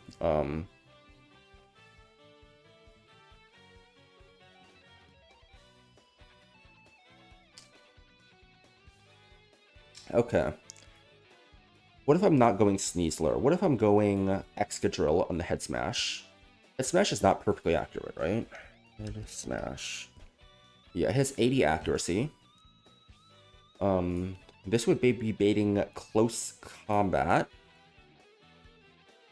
This would be baiting CC.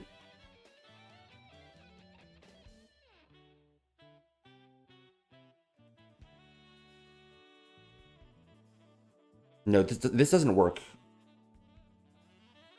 Unless I go Life Orb. It works if I go Life Orb.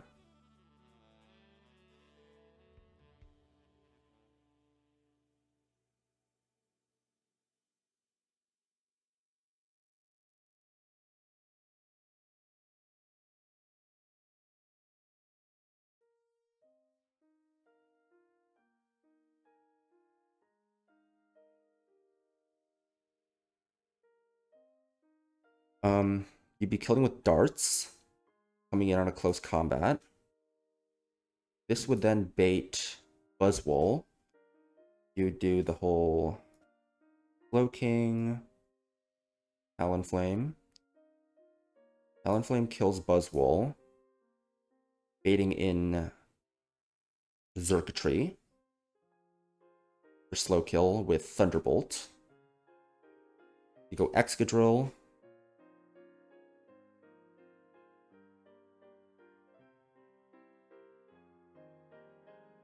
What if you go Eldegoss here? Then you're baiting Thunderbolt or Sub. Toxic could do it. But then you're...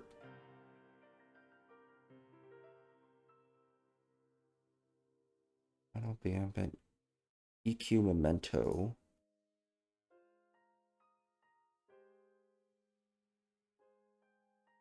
This goes this guy. You don't have Tough Claws.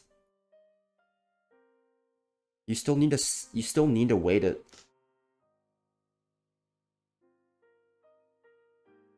Because the order in this situation would be like, Golly kills you, baits in Tyrantrum, you go Excadrill, go Pult, you get the kill. Baits in Buzzwole, you get the kill with Talonflame.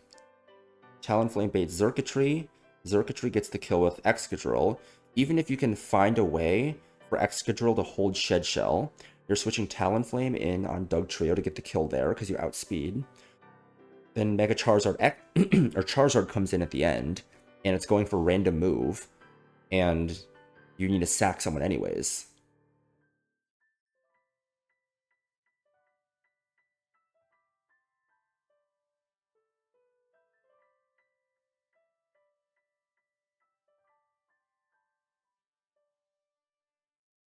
The alternative...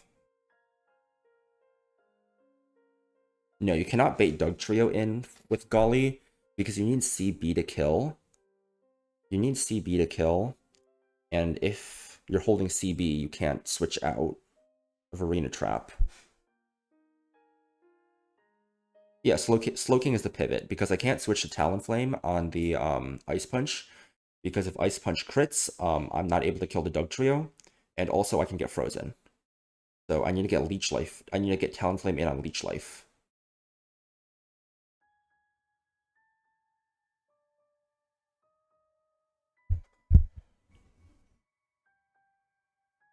So Tyrantrum is always coming in because it's faster. We need Excadrill. DC.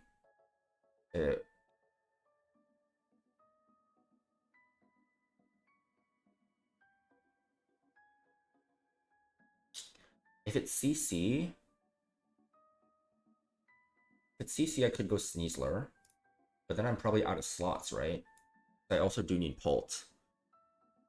Hey Ryan, I had a line for Space Center Courtney, but it got derailed because I realized fucking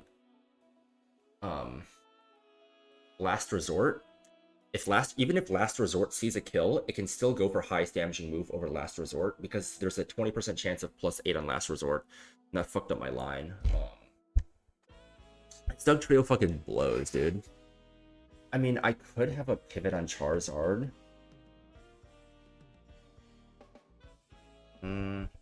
Actually, I don't really have a pivot on Charizard. Because, like...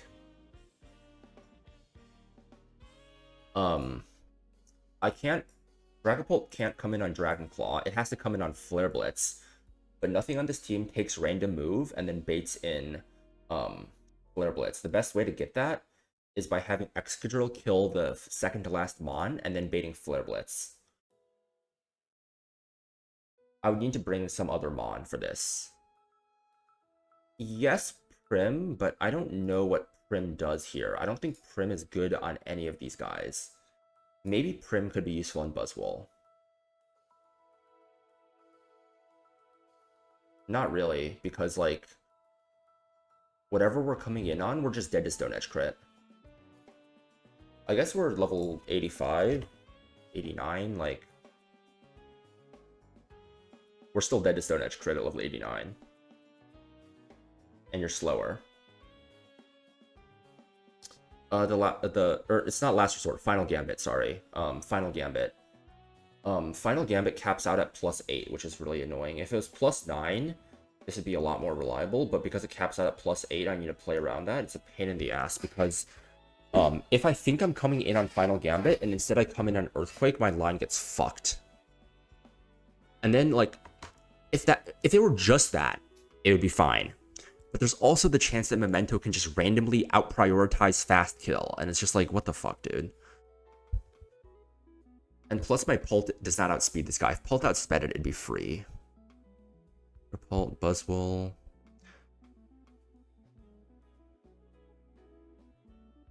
I can't go, for Buzzwole, I can't go hard Talonflame. I still need a pivot of some sort.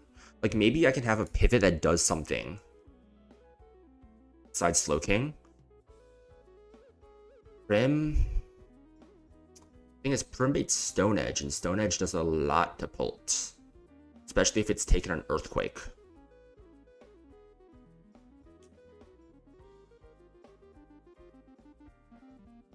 Well, I guess it hasn't taken an Earthquake, right? It will have just taken a Stone Edge. Wait, what am I saying? No, I'm going to Talonflame. I can't... If I'm baiting Stone Edge, I can't go to Talonflame, right? And the thing is, too,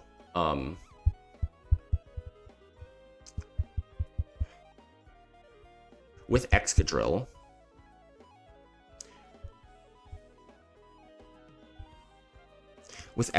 unless I'm getting a speed drop with Eldegoss, Xurkitry's kind of a pain in the ass, because, you know, even if I get a speed drop with Eldegoss, I need to pre-Toxic so I can't get Hypnosis. And then if it substitutes on the switch to Excadrill, I would have to take 3 ticks of Toxic or regular Poison before being able to kill it, along with potentially a Grass Knot if it subs. I'm going to guarantee somehow that it can't Grass Knot, or it can't sub, which I guess I can do with Eldegoss if I pre-damage it so that 2 Thunderbolts kills.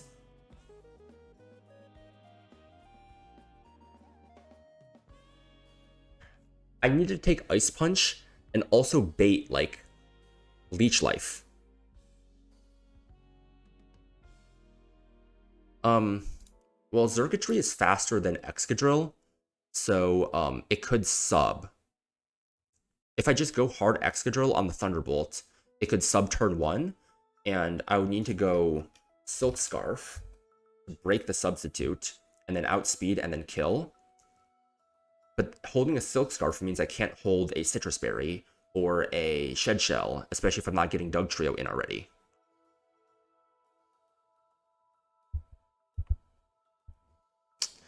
Yep, the minus speed Pulse. Just absolutely railing me.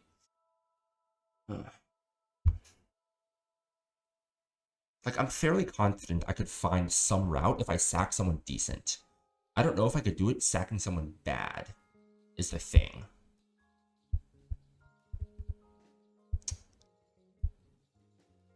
Yeah, as soon as I get Dive, I am fucking slamming this guy's nature to... I think Lonely is the best, right? Is it Lonely or Naughty that's the best?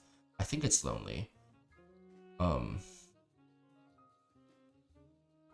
I'm just trying to explore alternate leads. I'm heavily considering seeing if I can find a lead where I lead Centiskorch and then sack it.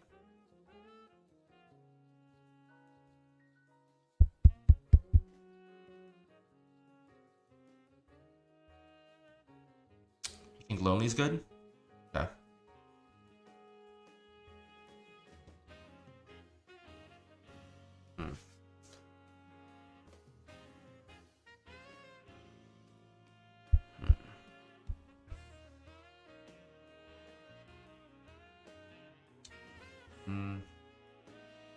Circuitry special attack is literally double electrodes. So even though we've resisted attacks, it's still, like, not very reliable.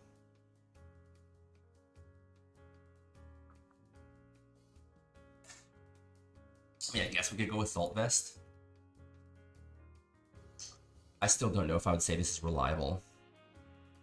So we have like a 4-shot here. And, yeah.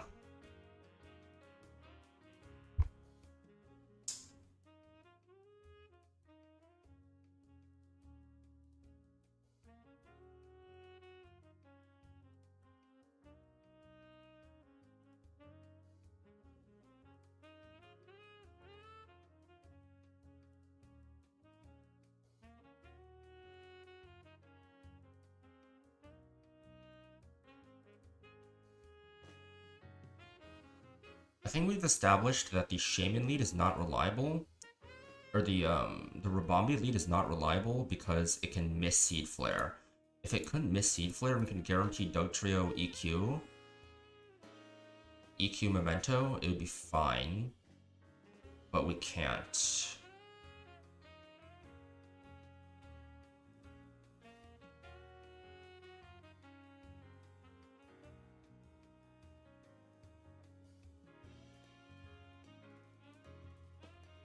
So.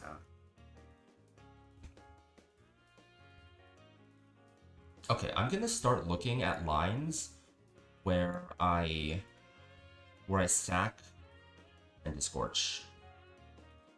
He doesn't come to that many fights, if I'm gonna be completely honest. My Beach will cook here, I had like no problems, but different for every box. Does Bug Gem and CB Pulp fix something? No. Because the problem wasn't Pulp needing CB and Life Orb recoil being bad, it was that the baiting order is not ideal. It's just the baiting order is bad.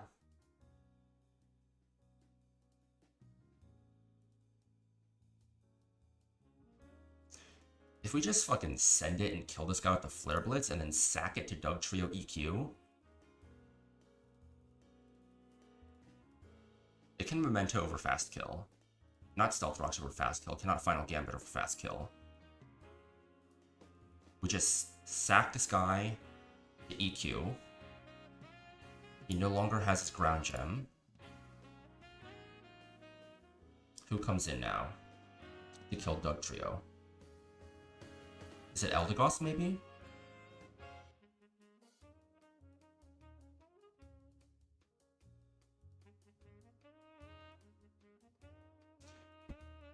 The above true, the AI is faster and dies to player mon +7. So it'd be +7 final gambit. If we throw on a debates Tyrantrum, EQ could get Scale Shot or CC, which is bad. So probably not Eldegoss. Well, we could just go Talonflame, right? Talonflame one-shots this guy Brave Bird. Talonflame is faster than everyone. Can you send me the Pokepaste? I want to check something. Yeah, can you send your Discord in the chat? I'll send you the, I will send you my box. I just don't want to, like, send a absolutely enormous message on, in Twitch chat, so. But yeah, just drop the Discord. I think this Sack Centiskorch plan has merit, though. I think it definitely has. I think sacking Centiskorch can definitely be viable here.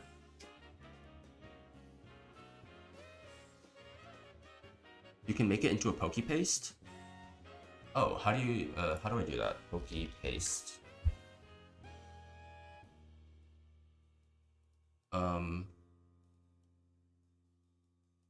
Or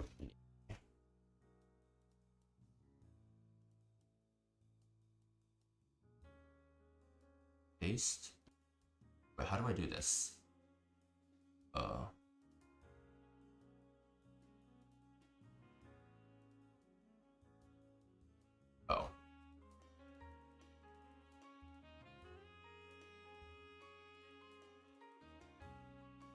Here we go. In the meantime, I am going to explore this line. Just a note, a lot of these guys are under-leveled, so you might need to want to edit those. I'm doing that just in case for Juan Jim. Probably not necessary, but I might as well. It's pretty easy to edit if I need someone. So if Talonflame kills Dugtrio here... Yeah, I figured it out. So we would be baiting Tyrantrum for Head Smash. We don't take enough recoil. We do not take enough recoil.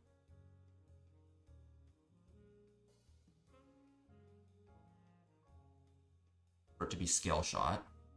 Head Smash sees kill, so it can't Rock Polish. We would go Exca into Pult to get the kill. Centiskorch kills Shaman. Sack to Dugtrio.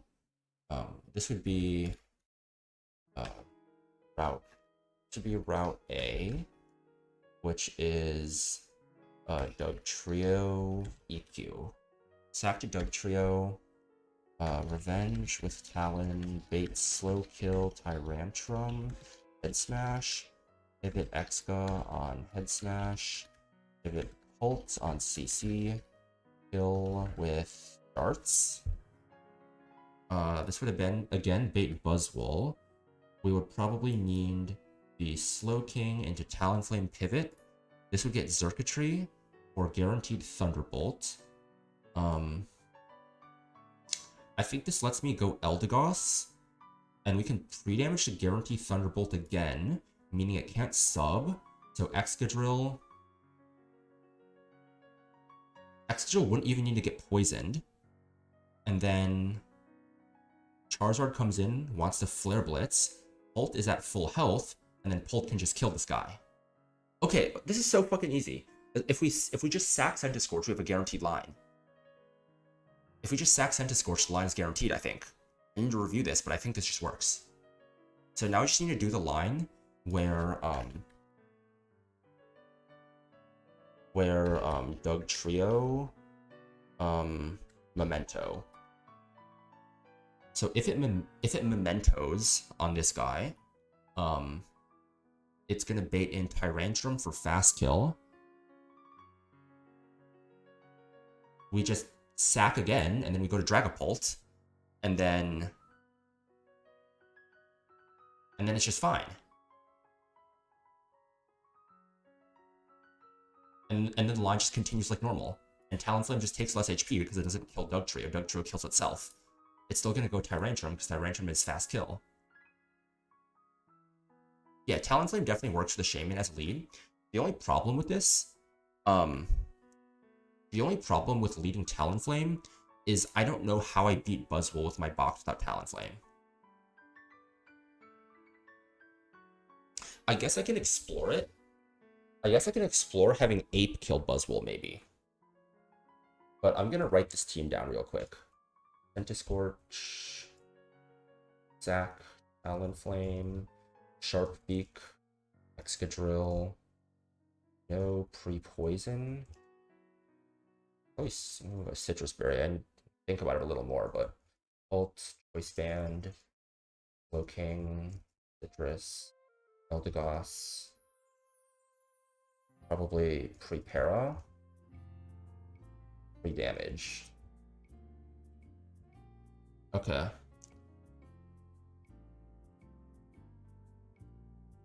Let's look at Talonflame routes. So if we're doing that, we have to bring Ape for Buzzwole. And if we're getting Ice Punch, we can probably just switch directly in. If we're holding a Charcoal, we can be pre-toxic and just kill the Overheat. Okay.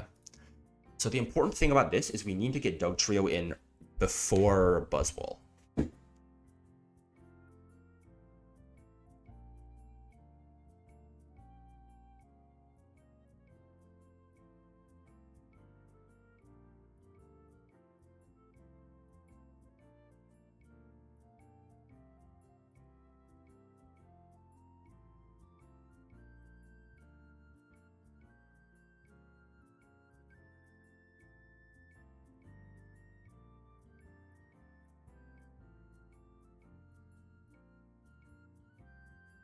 Oh no, I already looked. I already looked at the Talonflame lead.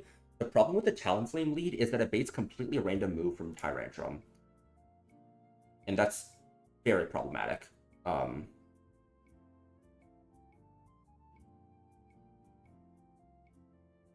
Yeah, Talonflame. If Talonflame kills Shaman, it outspeeds everyone else on his team, including the Dugtrio. So it's gonna go to first slow kill, which is Tyrantrum, and between taking recoil, taking poison, taking damage from Shaman's moves, Tyrantrum is completely random move. And if it's scale shot, if it's a speed boost, that's just catastrophic. I think I have to do the Sac Centiscorch line. I'm pretty sure the Sac Centiscorch line works perfectly.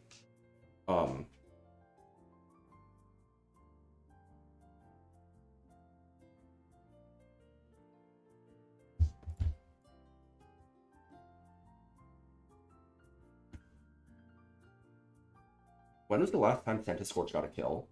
I know it got at least one kill in Winona Split.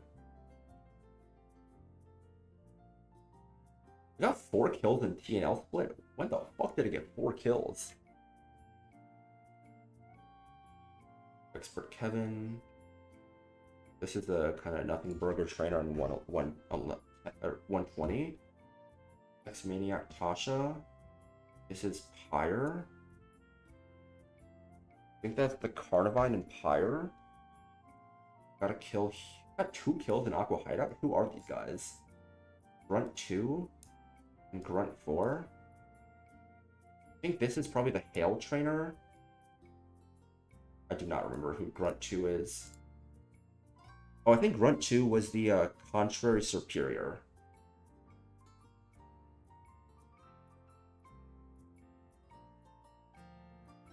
It's like I can do other lines, but the other lines like probably lose to like a 10. Like I have potential to lose a way better mon to a 5% or a 10%, and I think Dragapult or something is like much more valuable than, or like even Talonflame or Eldegoss is probably more helpful than like 10 Centiscorches, if that's how you want to do the math, right? And I'm pretty sure the line is also just completely riskless, so I sack Centiscorch in the lead. I'm like 99% sure. Like, I need to iron out all the details, but I'm pretty sure Centiscorch sack is completely riskless. Hit me with it. I really appreciate you helping me out with this. Like, this is like really helpful. I fucked up this line on my own, and having you bail me out is really kind of you. I appreciate it a lot, my friend.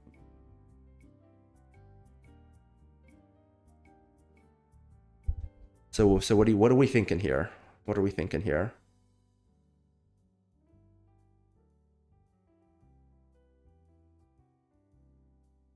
Is it possible for Centiskorch to bait guaranteed head smash ever? If it mementos? Taking that much recoil. 30, 65. 2 poison ticks. No, it's always random move. And even at +1, Pult still outspeeds this guy. Yeah, okay. Yep, I think I'm doing the sack Centiskorch line. I think it's the best line.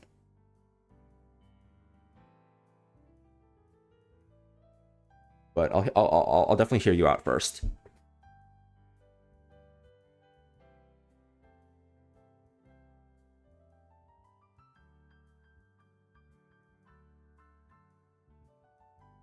Oh, my Shifu. Yes. I think you said you were you had to leave before stream ended. It's a guy. Impish, max attack, high speed, fantastic bulk, water Shifu. This is a really good guy.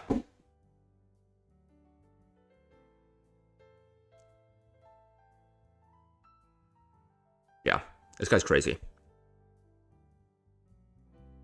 I think Impish might be third best nature, probably, after Adamant and Jolly. But there's definitely going to be places where the bulk comes up. 100%. Like, I can 100% just put no skeleton in this guy and have him totally work. There's a pretty good chance. There's a pretty good chance I candy him for Seafloor Cavern Split. And 91 is after Archie, right? Surging Strikes definitely could be useful in Seafloor Cavern. It's not I might not need it, but it could be helpful. Oh, you ripped the candy immediately? I'm gonna wait for now, just because I have 6 candies left for the rest of the game. And the more I can save for E4, the better, but I probably don't need 6, you know? Okay, Bug Gem, Golly, First Impression. Bates Tyrantrum. Urshifu, Aqua Jet into CC. Okay, let's take a look. Did not think about bringing Shifu. But I probably should have.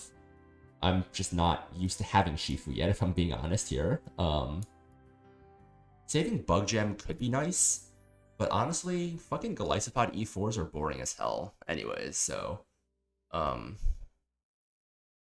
if Electro dies, you can go Talon into Excadrill. Okay. This is a pretty big resource investment. Electrode, I value quite a bit. Electrode is my fastest guy.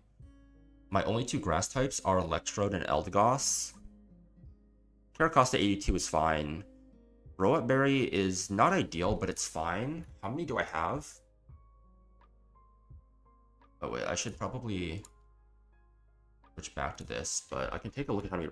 I know I got 4 on both Roap and Jaboka. I want to say I used 3 in total. I used 2 Roat berries and 0 Jaboka berries.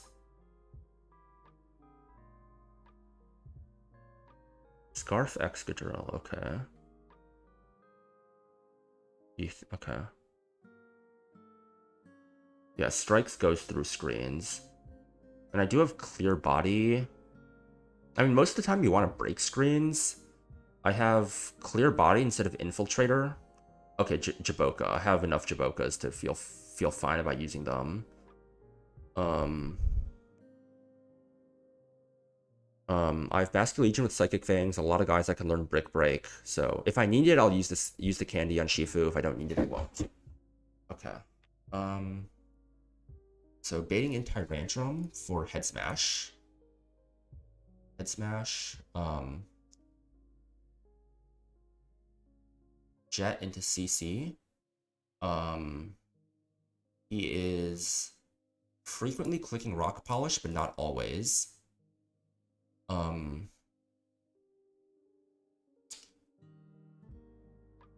take double crit just fine.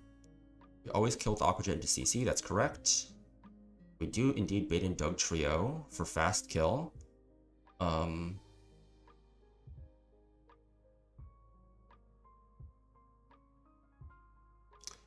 Actually, you do not need Shed Shell on Urshifu. Do you know what you go? You go Mystic Water and you kill this fucker with Aqua Jet. That's what you do. You chain kill this guy. I guess the only problem is Charizard kind of clicks random move, right? Yeah, Charizard kind of clicks random move. Well, it clicks random move only if you get like double crit. If you don't get double crit, even if you get single crit, I don't think you're in range of Zard.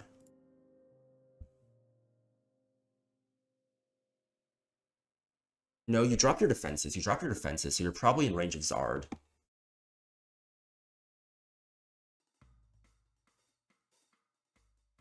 Okay. So you've killed 3 with 3.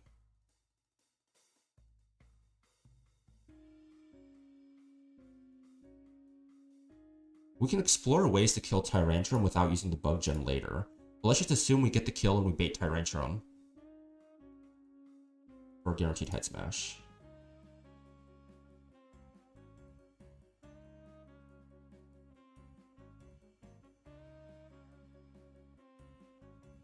So we have 2 routes, right? Going Mystic Water. So we're either baiting Circuitry or Zard. Circuitry slow kill or Zard fast kill.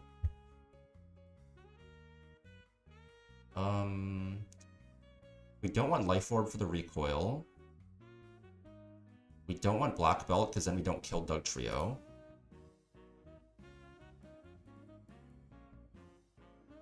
Actually, this is not super reliable either, because if Head Smash misses, Doug Trio might not come out. If Tyrantrum doesn't do enough damage to Urshifu, Doug Trio won't come out, and it'll go Circuitry. Actually, wait, no. If we drop our defenses with close combat...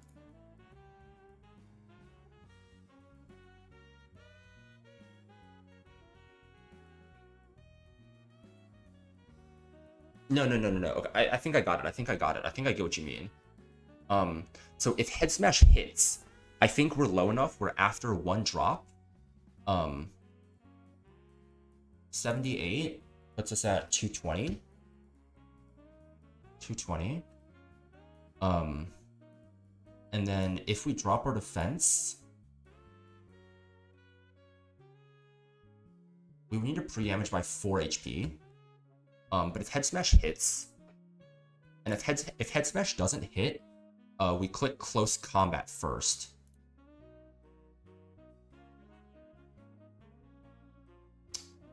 But the problem with if we Close Combat first is...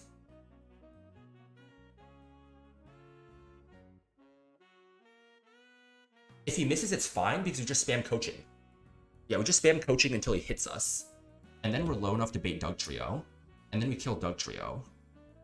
Okay. So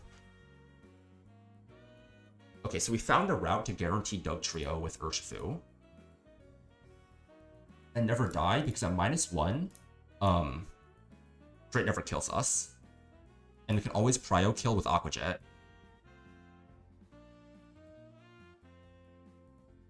I guess the risk, right, is if he like 5-hit scale shots and gets multiple crits. That's fucking fiction, dude. That's so fucking fiction. That's so fucking fiction. I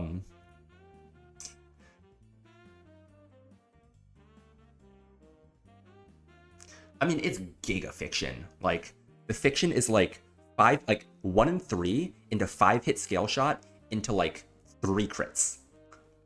I feel like that's fiction. I feel like that's fiction. So we killed Doug Trio. If we get Zerkatry, Donphan can work.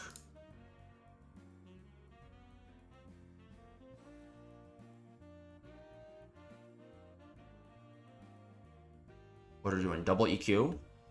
Taking 3 hits. Problem with Donphan is it's kind of hard to control Donphan's HP. Because, like, yeah, it's kind of hard. It's harder to control Donphan's HP compared to Shifu. Are you using Donphan instead of Excadrill or Donphan instead of Shifu? Let me think about the Shifu line a bit more. I don't think Donphan is a replacement for Shifu. Donphan could replace... No, Donphan definitely does not replace Excadrill. Donphan takes way too much from Xurkitree Grass Knot. So if we get Xurkitree, Xurkitree is always going for an attack because it sees a slow kill. It cannot go for sub or hypnosis. We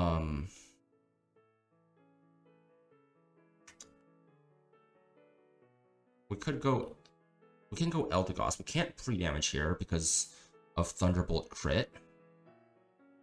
I mean, I guess we could pre-damage so that if it gets the Thunderbolt 50-50.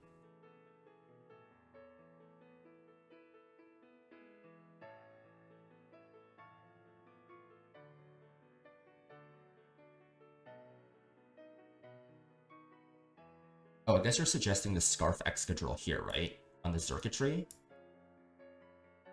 Yeah, Scarf Excadrill works here on a guaranteed attack. This would bait in Buzzwole for Drain Punch.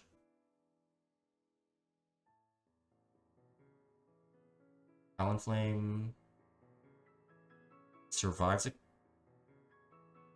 crit. Guarantees kill. Charizard is the last one out. Random move.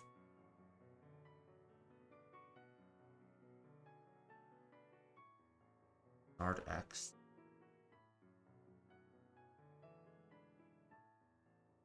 Well...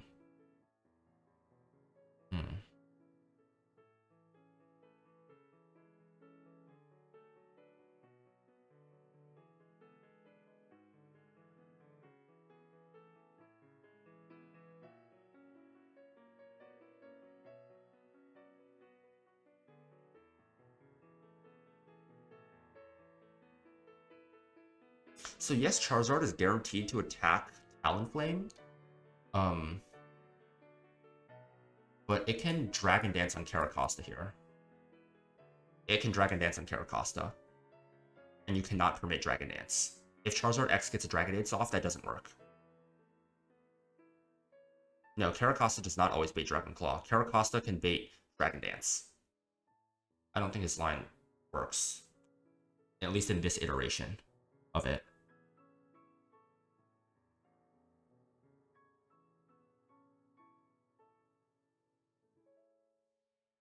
You need to be able to show it a kill for that to work.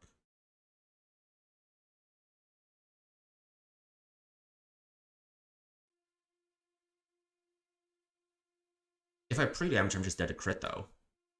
If I pre-damage Caracosta, it's just dead to Dragon Claw crit if it goes for Dragon Claw. And that just be the same as sacking. In that case, I would just sack Sand Scorch, because I use less resources. Yeah, I mean, it's fucking tough. Like, What if I go Ursaluna?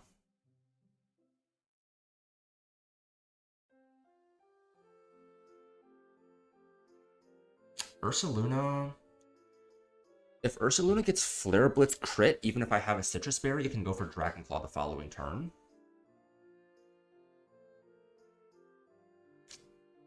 Pertinator...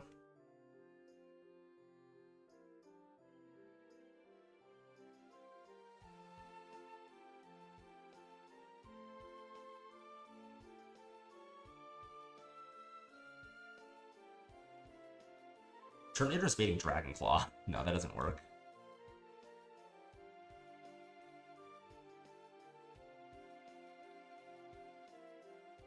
Well, if there's baiting Dragonclaw, and that has to be Roap, but you can't be both Roap and that at the same time.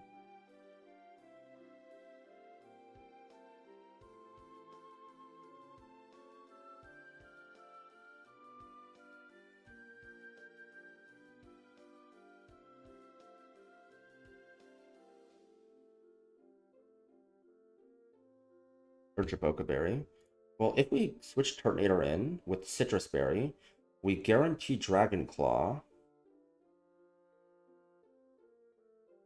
Well, then you'd have to switch into someone that takes Dragonclaw and then guarantees Dragonclaw again so you can go to Excadrill.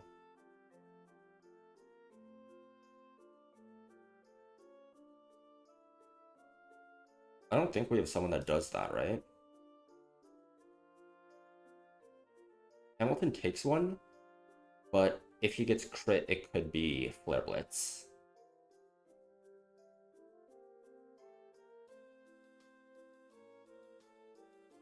The Caracosta, maybe? I'd have to level up Caracosta pretty high up.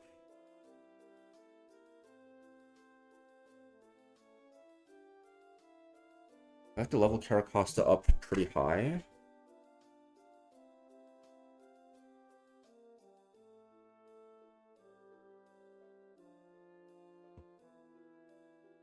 They'll be struggling to do it, I think, right? Even if I find someone that doesn't use the Bug Jam here, I'd have to get Excadrill to kill here.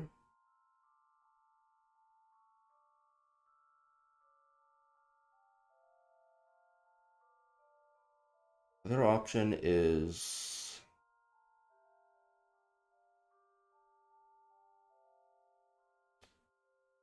if I could get a Rapid Spin off and hold Soft Sand. But who am I Rapid Spinning on? Not Tyrantrum. Not Dugtrio. If it were to be Xurkitree, I'd have to pre-Toxic and then I take too much. Not Buzzwole.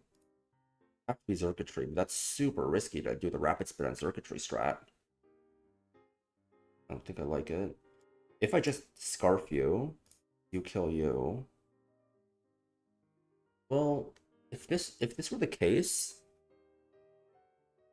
if we're...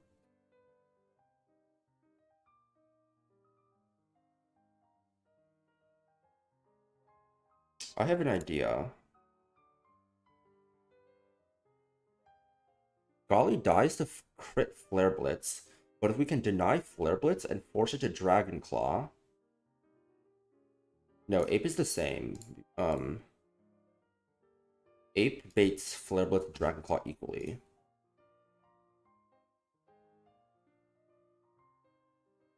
Ape baits Flare Blitz and Dragon Claw equally.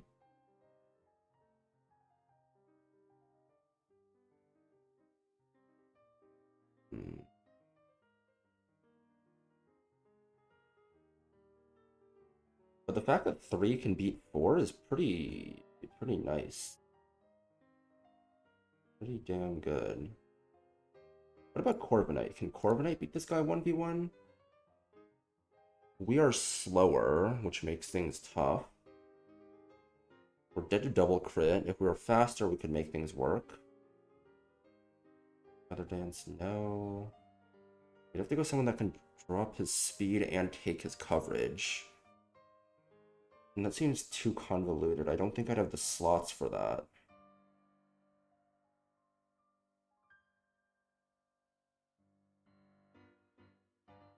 No, the Urshifu 1v1 is actually completely riskless, I'm pretty sure. I could revisit it, but I think the Urshifu taking both Tyrantrum and Dugtrio is completely riskless.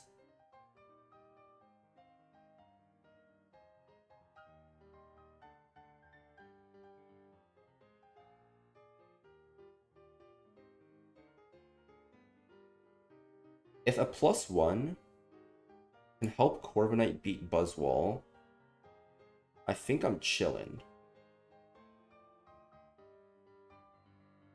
Where's my Drapion?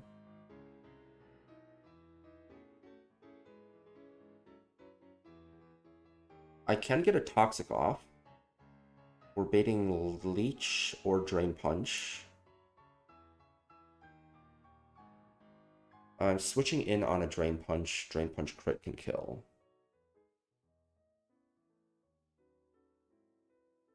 Oh, Head Smash crit into 5-hit. Yeah, that's right. Nope, nope, nope. Yep. You're absolutely right. You're absolutely right there. Yep. Nope. Nope, that's definitely not fiction. Yep, that's definitely too risky. Yep, that's definitely too risky. Yeah, this definitely does not work then. So I think we're doing the Senta Scorch sack line. Okay. So the Senta Scorch sack line uses Senta Scorch, Excadrill, Eldegoss, Dragapult, Talonflame, and Slowking. Yeah, and it's literally just a Senta Scorch, man. Like, it's not that deep. We got Ape Gang. Got Ape Gang. Got Ape Gang Part 2. Got Turtonator. Got Talonflame. Got Hamilton. Got enough fire types, I think. Letting Senta Scorch go down is not the end of the world. We tried to see what we could do to save him, but we can't save him. It's not the end of the world. I'm gonna level up Senta Scorch to put him in the calc so I don't have to change his level every single time. I also don't need to pre-damage this guy, I think.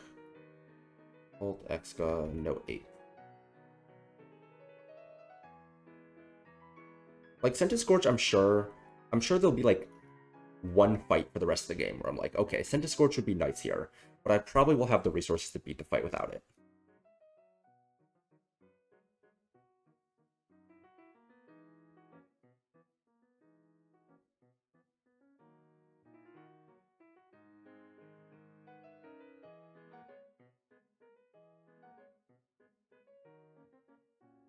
Alright, let's go back to the calc and iron out all these details. So I think we want to give Senta Scorch a charcoal. And pre-poison is fine, I don't need a pre-toxic.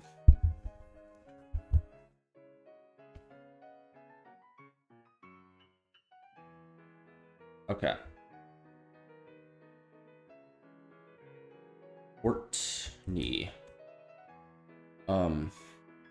We want Senta Scorch with the charcoal. So Senta Scorch is going to Flare, Blitz, Shaman. We are also going to be... We can pre-toxic, sure. It's not the end of the world. If we're pre-toxicked, how much does Earth Power do on a max roll crit? It does 152. So 286 minus 152 puts us at 134. Flare Blitz recoil is going to be 99. So that would put us at 35.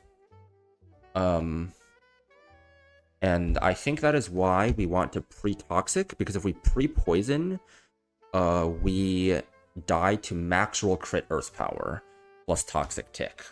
So we want to pre-toxic. And then if Earth Power instead minerals, and it does 30, it's still obviously baiting in Dugtrio. Okay. Because 30 plus recoil obviously kills. Okay. So we need to pre-toxic, Flare Blitz Shaman.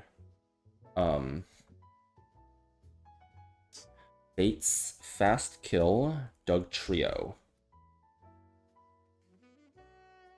Dugtrio will either take the kill with EQ plus 12 plus 14, or Memento plus 13 plus 0.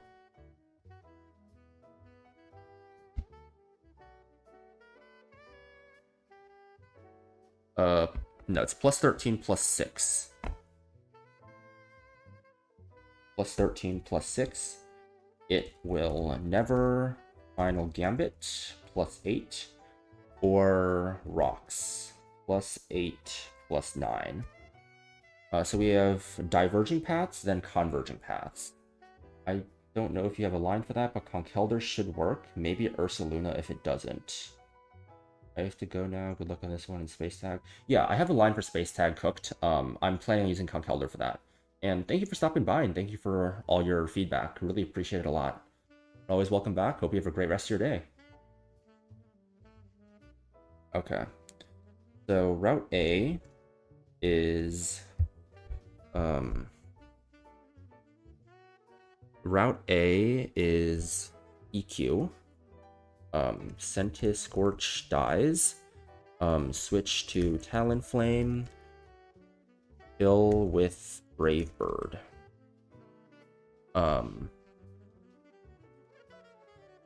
We're faster and Brave Bird kills. Okay.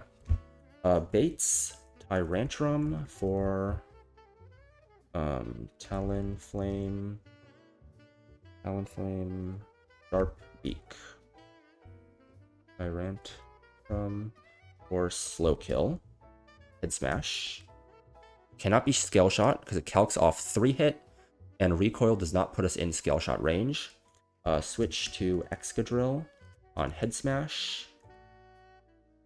Switch to Dragapult on CC. Kill with Darts.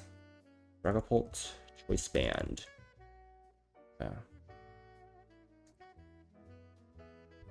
Okay. So Dugtrio is dead. This guy's dead. Dragapult has taken no HP. Baits in Buzzwole for Ice Punch. Okay. And then we have Route B, which is Memento.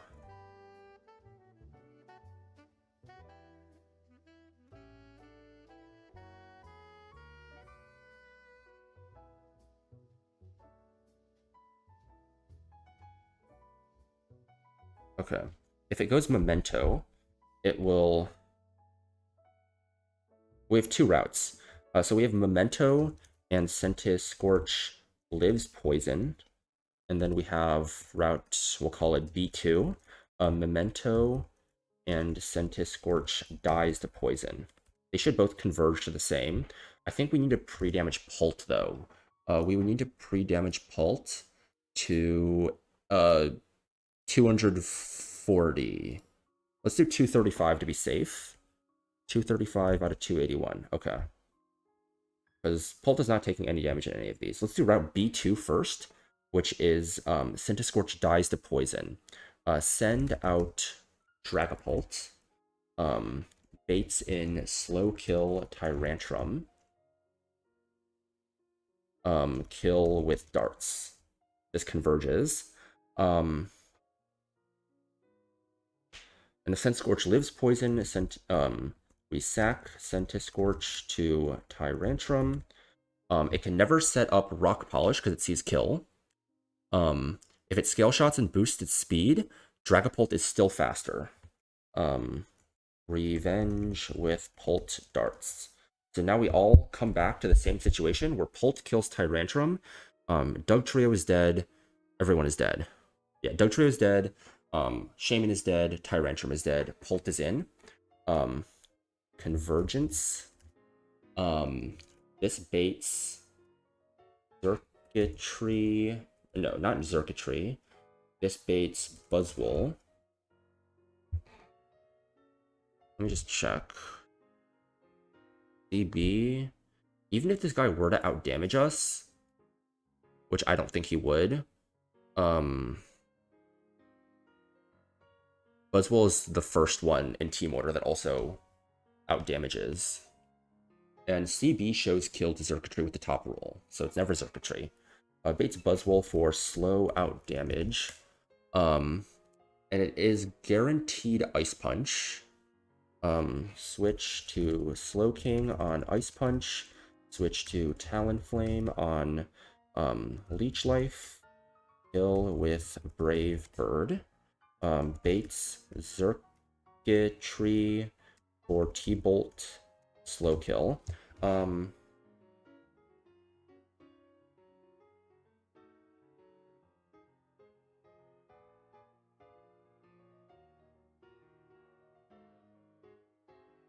Okay, let's look at Talonflame HP first, and in terms of how much recoil it's going to take.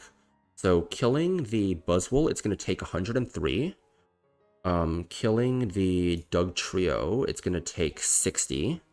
And then max roll crit from Leech Life is 68. 68, okay. So that's 231. So we'll end up on 8 HP. Xurkitree can see Grass Knot kill, but that requires... Ideally... Ideally we're 17, which is 9. What's the variance on this? Is it 9?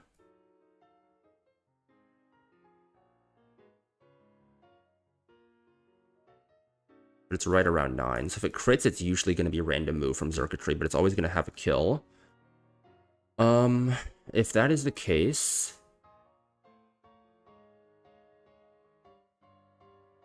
We probably still need to pre-toxic the Excadrill in case...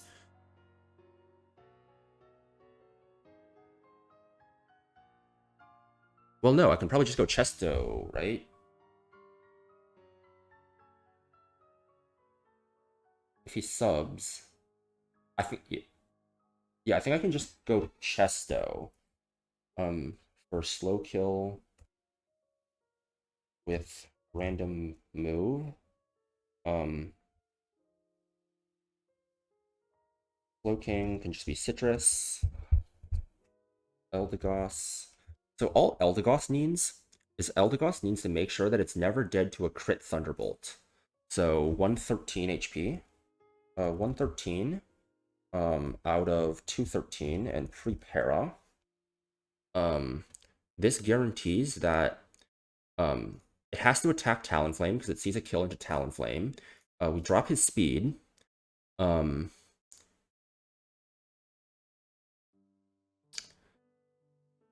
cannot Hypnosis. He's guaranteed to substitute or attack. If he attacks, we go to Excadrill and just kill him. If he substitutes, we get our free switch to Excadrill. We break its sub with EQ. We're faster than him. If he tries to Hypnosis us and successfully does it, we have Chesto Berry to wake us up. If he attacks us, then we just kill the following turn. Okay. So Excadrill wants to be Chesto. And then Charizard comes in. It wants to Flare Blitz us. Even regular Charizard, without Tough Claws, still sees kill with a Flare Blitz. Even if we've taken no damage.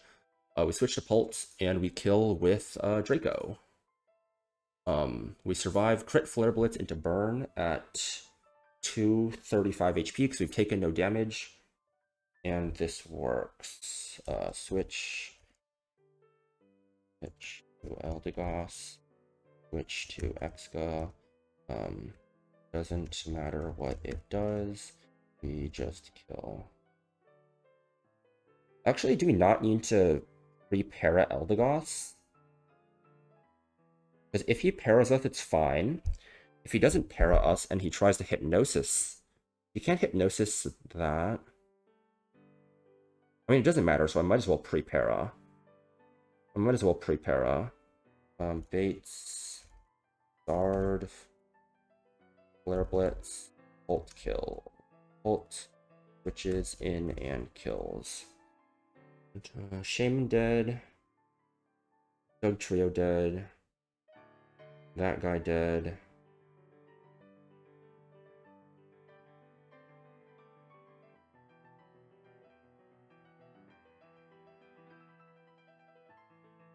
No, it makes no sense to be at 113. We want to just be dead to double Thunderbolt. Because, like, Grass Knot crit doesn't matter anyways. And if we're higher HP, we can ensure that...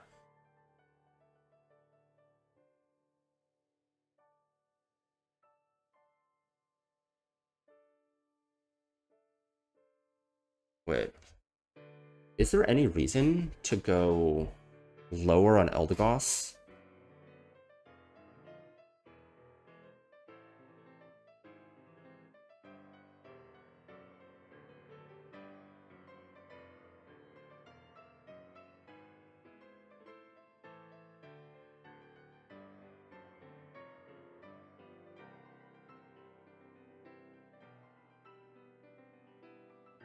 Any of that's fine. If you don't get that kill, you still see kill. It should work, I think. Increases the likelihood of Thunderbolt. Is Excadrill ever dead to Head Smash crit into...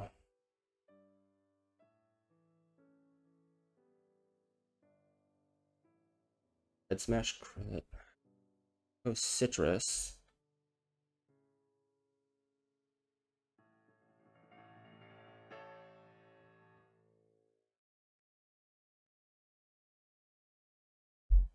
Two turns. Avoiding poison is more, because we save 37.5 and we heal 25 with Citrus. So not poison and Testo is better. 40... 42, call it. 42. We're never dead. But if we do get... We do get double crit here. You get double crit here, that's bad. But that would require... That would require what? You can never Grass Knot Eldegoss. You can never Grass Knot Eldegoss.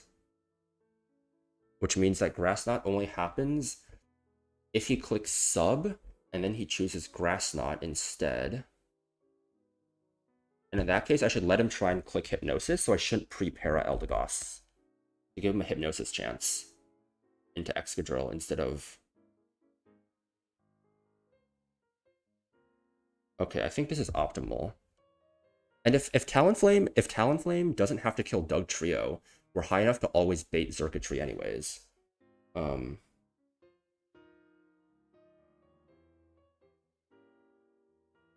usually we have to kill Dugtrio. So I guess that's like crit. So basically if I get triple crit, I could have to sack someone else. Probably maybe Slowking, maybe Excadrill. I'm not sure. Okay. I think this is a solid plan. It's probably like 1 in several thousand for me to lose more than expected. So let's do all the prep here. Centiskorch needs to be pre-toxic, not pre-poisoned. What moves do you have?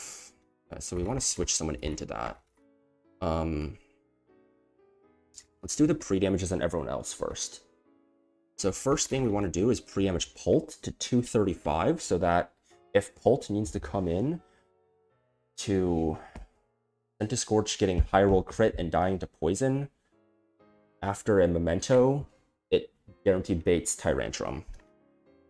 So 235 is the HP we want to be at. Let me switch scenes.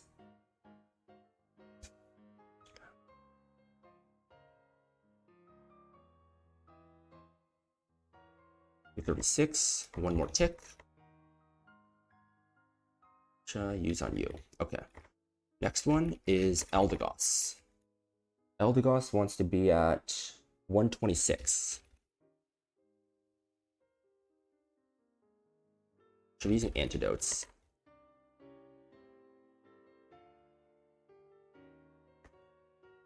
One, two. I have enough Petra Berries probably, but might as well use antidotes, right? Okay.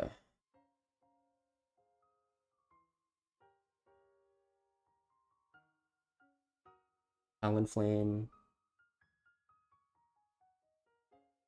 Centiskorch.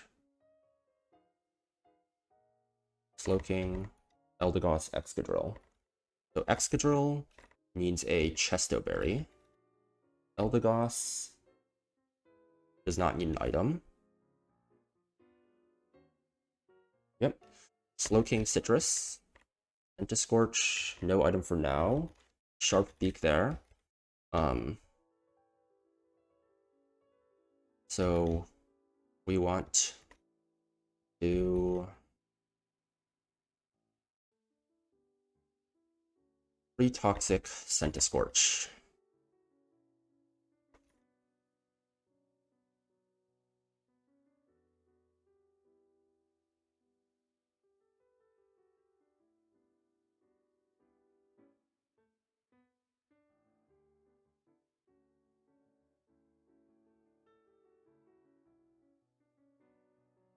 Loki, maybe I should just use the script for this shit, man. Yeah. I should save state it, so it's probably faster. I want to switch back and forth. It's kind of annoying. Mess up my pre-damage on Pult. I'm gonna save state real quick. Just do this shit faster. There we go. That's all we needed. Okay, so you want the charcoal. Does Ape have the charcoal? I feel like it does. Let's fly. Moss Deep. Ape has... No, I don't think Ape is holding the charcoal. Shed Shell. Where's my charcoal? Oh, here it is. I'm blind. And then Pult wants CB. Right, let's check everything over one more time. Make sure I did everything right.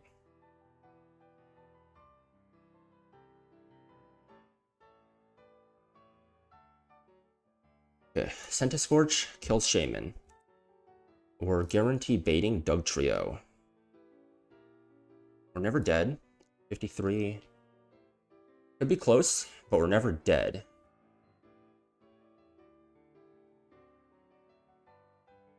Does less than 90. Toxic does that much on the first turn. Can't Grass Whistle because we're pre-toxic. Earth Power's highest damaging move. Always baits Doug Trio. We sack. Kill with Talonflame.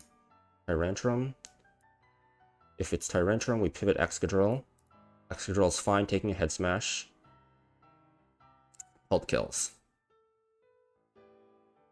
Baits this guy. This bait's guaranteed CC. It cannot Rock Polish because CC sees a kill. If close combat sees a kill, it cannot set up Rock Polish. Correct. Buzzwole we beat by pivoting you, getting a Leech Life. There's no Stone Edge bonus AIs. Leech Life sees kill, it has to be Leech Life. We kill with Brave Bird, gets you. We switch here, has to be a guaranteed attack. Thunderbolt always sees kill, minimum +9. It can go for literally anything it wants on the Eldegoss, preferably Thunderbolt. But get the kill. If it's substitute into Grass Knot, still survive. We just might have to sack. And Pult revenges that guy. Okay. And if it mementos, usually it'll go Tyrantrum, we sack. It's simultaneous.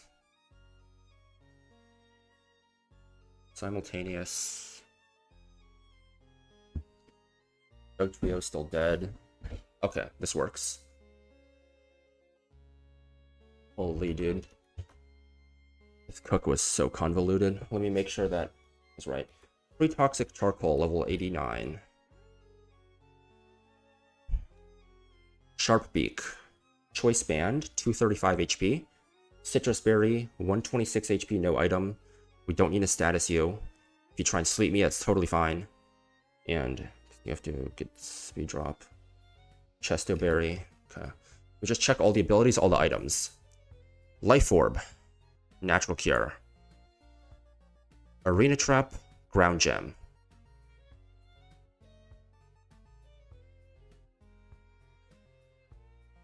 Rockhead Focus Sash. Beast Boost leftovers, we're not letting you get any kills.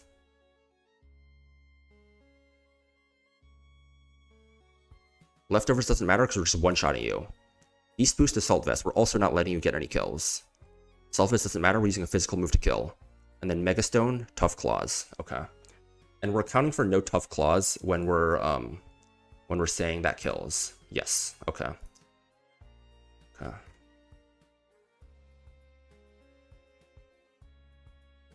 Oh man. Breaks my fucking heart right now.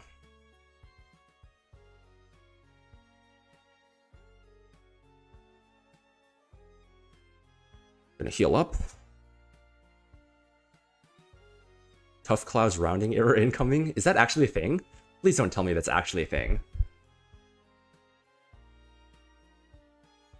Please do not tell me that's actually a thing. I'm gonna run to the bathroom real quick before starting this battle. It's been a while. Wait, what is Tough Claw's rounding error? Because it still, Charizard still sees kill without Tough Claws. Um, yeah. Even when Excadrill's at full health, Charizard still sees a kill with Flare Blitz, and only Flare Blitz. So it shouldn't be able to set up D-Dance. Even if Tough Claws does a little bit of extra damage to Pult, Pult should have more than enough bulk to survive and kill with Draco. Yeah, base Charizard sees kill. Let me show you the calc real quick. So this is Excadrill, this is Charizard. Regular Charizard form, not Mega. And no Tough Claws. We'll do, I don't know, fucking Sweet Veil. Without a crit, Flare Blitz still sees kill. There shouldn't be a rounding error, I think. I'm not sure what the rounding error is. I might look it up in the deck board real quick. Tough Claws rounding.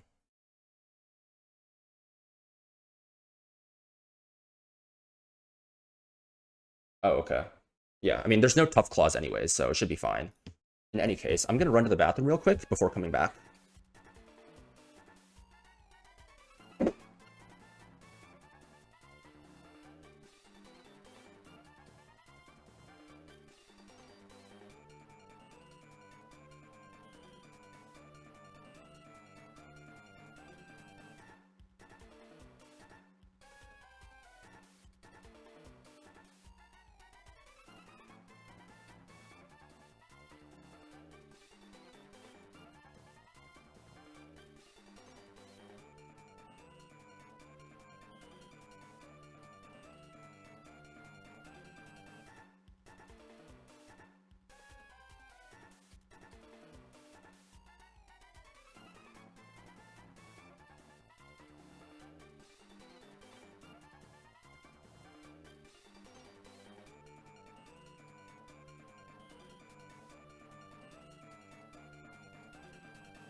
We're back. After spending an additional, like, hour and a half calcing Courtney, I think we checked everything. I don't think we missed anything, so I think we should be good to go.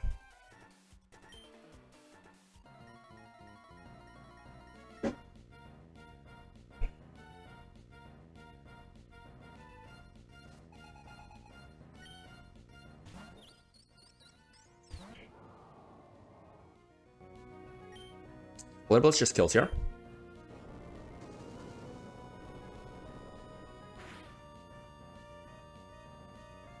Actually, we take a little bit less recoil than I thought because it takes some recoil from Life Orb, which is shouldn't matter, but it's good, I guess. Especially because it didn't crit. We can't get the line or sent to Scorched Eyes the poison, so the Pult pre-damage doesn't matter. Yeah. So this is going to be Doug Trio for fast kill. 95% of the time, it is going to click Earthquake. But the 5% where it wants to click fucking Memento is a pain in the ass, which is why we have to do, why I had to recalc the entire goddamn fight. It's probably just gonna click Earthquake, but it's fine. We're just sacking here. Clicking Flare Blitz. Yep, went for the Earthquake. Classic. Planning. God, I spent like 2.5 hours of my time. Maybe 3 hours of my time in total between the past 2 days, and it just went for the 95% anyways. So we're gonna switch to Talonflame here. Talonflame is 11 speed points faster, and it kills with Brave Bird with Sharp Beak.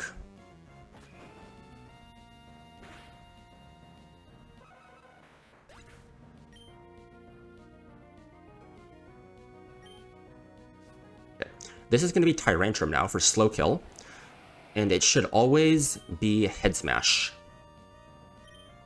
We go to Excadrill on the head smash. We quad resist it, take pretty little. It doesn't... It'd be nice if it misses, but it's not a huge deal if it misses. Okay. No crit? Okay. I think Excadrill... I think all the risk in this fight is now over. Yeah, I think all the risk in the fight is now over. I think it's now smooth sailing. So now Tyrantrum sees a kill with close combat, so it has to go for close combat. We go to an immunity in Dragapult.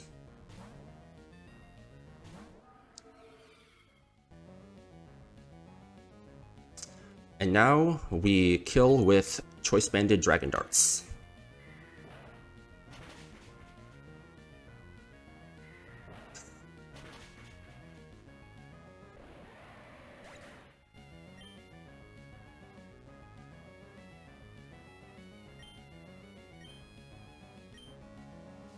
Okay. This should be Buzzwole now, and it should be guaranteed Ice Punch. We switch to Slowking on the Ice Punch.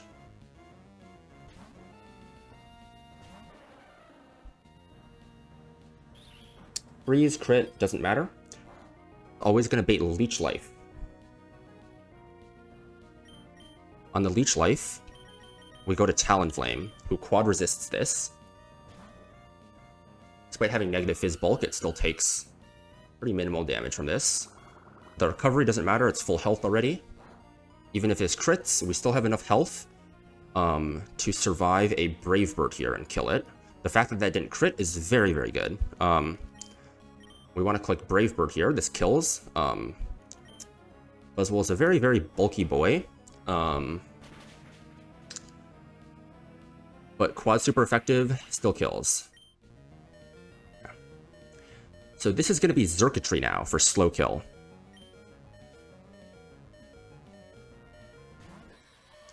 And this is guaranteed Thunderbolt. We are going to go Eldegoss here.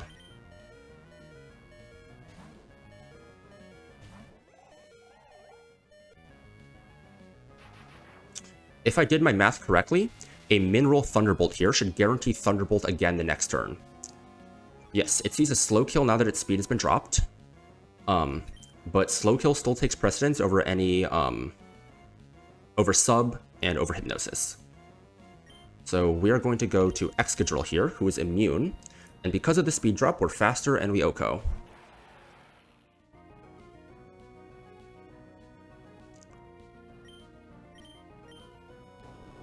Now the Charizard that comes in sees killed Flare Blitz and only Flare Blitz, even when it's not Mega'd and it doesn't have Tough Claws. Fucks up its calc in like 1 to 2% in either direction. Okay, got it. That is something to be aware of. I don't know if it's gonna... I think there's one more Zard X fight in like Victory Road or something. So I guess I gotta be aware of that. But this is always safe, even without Tough Claws. It sees a kill. And fucking Max Bulk Dragapult takes a stab boosted, Tough Claws boosted crit Flare Blitz plus burn. And if it burns, it doesn't matter because we are killing it with Draco drop. Really? Sheer Force 2? Oh shit. That's kind of fucked up. That's like really fucked up.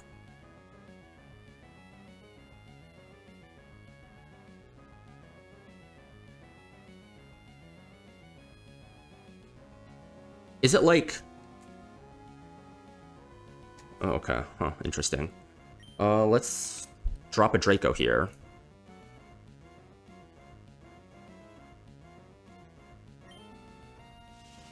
Wow, that is a wild thing in the calc. I mean, I can totally see how it happens. It's just like, you know, rounding error with how Pokemon does its math, but... Okay, one Death Courtney. Oh my god. Calcing that fight took years off my life. I feel like people say that Grunt 2 is... People say Grunt 2 is harder than Courtney. I feel like people say they're about the same difficulty. But, Oh, seriously? That's so funny. Okay. So we are up to 19 deaths now. 19 deaths. Okay. Yeah. Courtney is done. There was some Giga Fiction, one in several thousand that could have been risky there, but thankfully that did not happen. Let's grab our team for the back-to-back-to-back now, because that is the next fight we have. So for this one, we want Urshifu. We want... Where's my Golisopod? We want Golisopod. We want... Marina. We want Caracosta, wherever he is. And we want Drapion. Yeah. We should not need to level anyone up. Yeah, we should heal up, though. What does this NPC say? Okay, just talking about TNL. So, in terms of team order, Gali, Shifu, Prim. Prim wants the Pixie Plate. I feel like I've not used that item in a while. Caracosta. Loking wants a Lepa Berry. Drapion wants a Citrus. Caracosta also wants a Citrus. Gali, I have Gali as needing a Citrus, but I don't know if it's needed. I think he's only coming in once. I'm not sure. Either way, I'm going to import all these guys into the calc. Actually, before I do that, I'll go teach the move I need. Do I have anyone with Fly? I don't. Okay, I'll go grab someone with Fly then, I guess. Ulti, get out of here. Okay.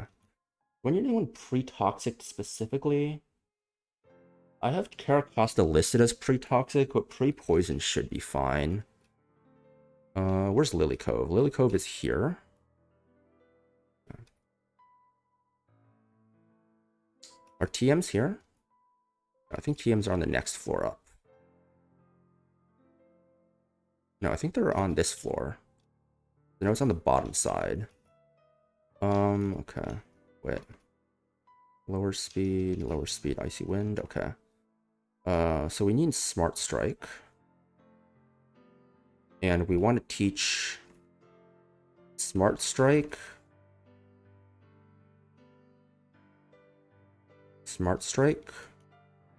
To Urshifu. We're going to teach it over coaching. Having a flex slot is valuable. Coaching.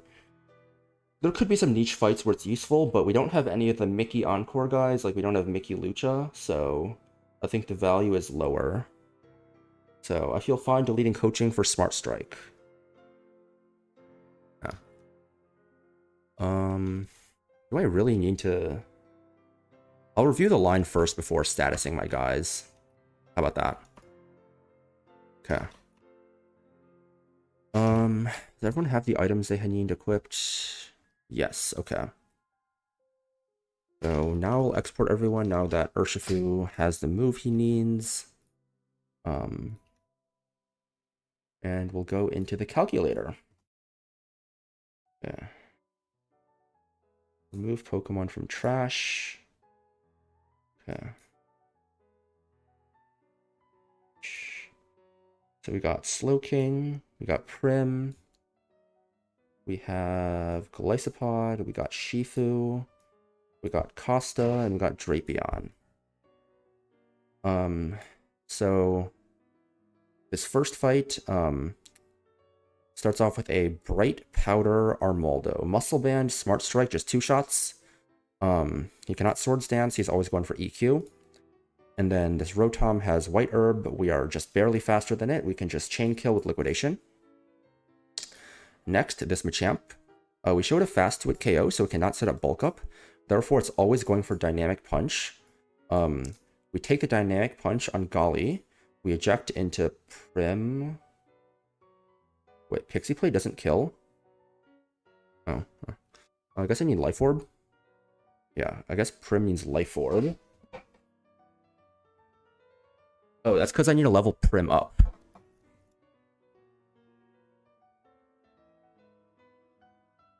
There we go. Okay. So we have Primarina at level... I was like, I could have sworn Primarina killed there. I didn't level Prim up yet.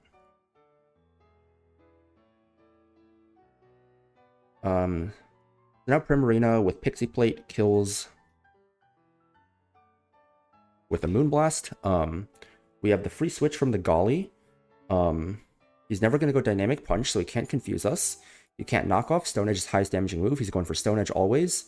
It can't miss, and it's never going to kill. This is going to bait Talonflame out. Because it can't miss because of the no guard. We don't care about Quick Claw. Because we're playing, well, if we don't take a hit, that's fine. Talonflame is going to want to click...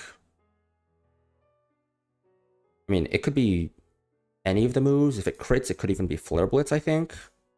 Yeah. But Caracosta doesn't care. The worst thing that could happen is if it Swords Dances and then gets a crit Acrobatics. Even then we don't die because we take one tick of poison, and then we take one tick of poison, and then the battle ends. And Caracosta does not take the second tick of poison. No protect, flame body, flying gem. Okay. And then this battle ends, and Caracosta does not take the additional tick of poison. So this one starts with Bisharp has no priority moves. We just kill it with a close combat. We outspeed. This is going to bait... We show a fast kill to Guzzlord, so it's never going Guzzlord. It's always going Wheezing Galar. It's going to go for either Willow or Sludge Bomb. We go to a pre-poisoned Slowking, or a pre-burned Slowking, who's basically just able to sit on this guy forever and kill it with a Future Sight. The turn that Future Sight hits, so basically what we're going to do is we're going to click, once we're at full health, minus a burn, we click Future Sight, then we click Slack Off, then on the Sludge Bomb or Protect, we switch to Drapion. It's going to go for either Protect or Sludge Bomb.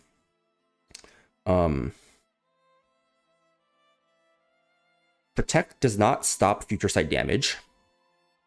It's going to go Guzzlord. This Guzzlord has Beast Boost, Focus Band. We never die to Sludge Bomb plus Dragon Rush. We knock off the Focus Band. Or I guess Earthquake is highest damaging move. We're never dead to EQ plus Sludge Bomb. We can basically bait random move after, but Shifu shouldn't care.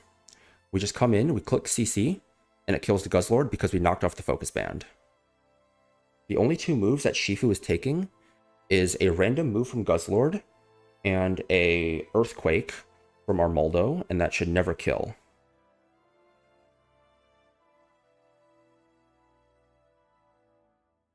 So Golly does not need Citrus. 3 Toxic should not matter on Costa.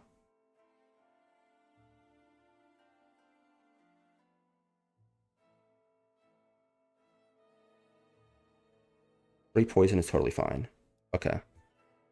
Yeah, I think this works for the back-to-back-to-back, and it should be completely riskless, as far as I'm aware.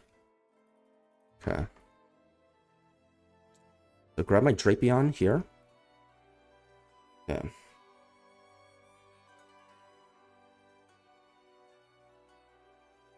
We can go Orin here. For items, Muscle Band, Oranberry, Pixie Plate, Citrus. Oh, we have Citrus too if it decides to do that, so it'll always be fine to Alepa and then Citrus. Okay. The first thing we want to do is we want to pre-burn the Slow King. Next, we want to pre-damage the Golly. So I say Golly needs 166. Let me just make sure that that HP is correct. Dynamic Punch, 48. 118. 166. We can go a little bit lower. It won't matter.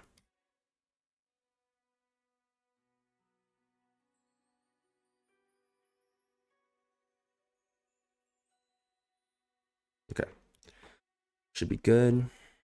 Antidote, use on Golly. We taught you Smart Strike. We leveled you up all the way. You're pre-burned. No one else needs pre-status. We need to pre-poison Caracosta, and that's it.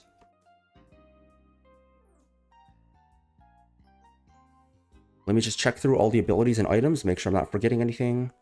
Battle Armor, Bright Powder, yep. Okay. White Herb, Levitate, we're faster. We're just chaining, no priority. But Claw, no guard. That's why we're switching there. It's Force Dynamic Punch. But Claw doesn't matter there. Flying Gem, Flame Body, yep, totally fine. Defiant Lumberry, no Sash. Wheezing is Levitate. Black Sludge. Focus Band, we're playing around that by knocking it off. Okay. Cool. Okay.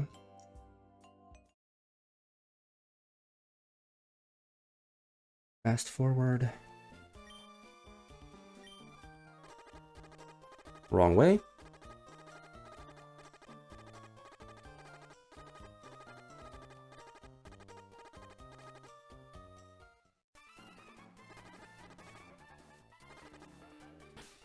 Let's heal up our Caracosta.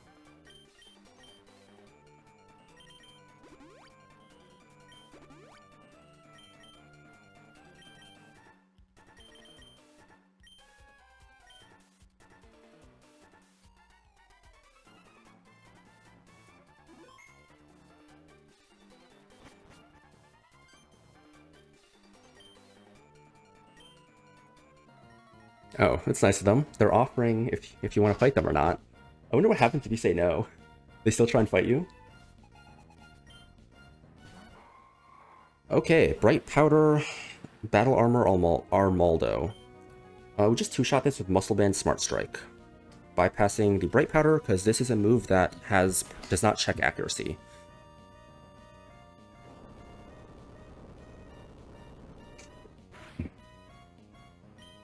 A lot of people with Wet Shifu have done this before on the back-to-back-to-back. Good enough attack staff, good enough speed stat, just chains these two here. Let's speed the Rotom.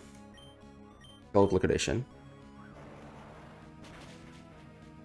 And that's the first one down. Oh, White Herb Bug.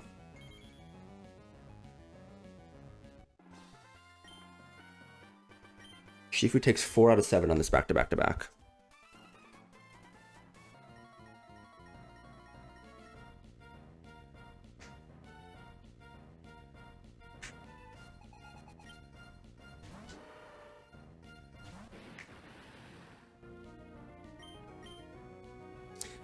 So this is guaranteed Dynamic Punch. Cannot set up because we have a fast 2-hit KO. We cannot stay in because he has Quick Claw. And Dynamic Punch is the highest damaging move. So Golly should eject now.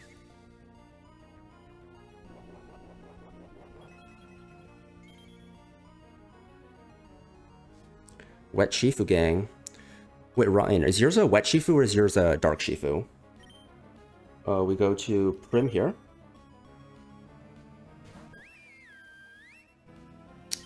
And we kill with Moonblast. Okay, no Quick Claw. This means that Talonflame can set up, but it doesn't matter. Caracosta Giga Walls this guy. Wet Shifu? Nice. Wet Shifu gang.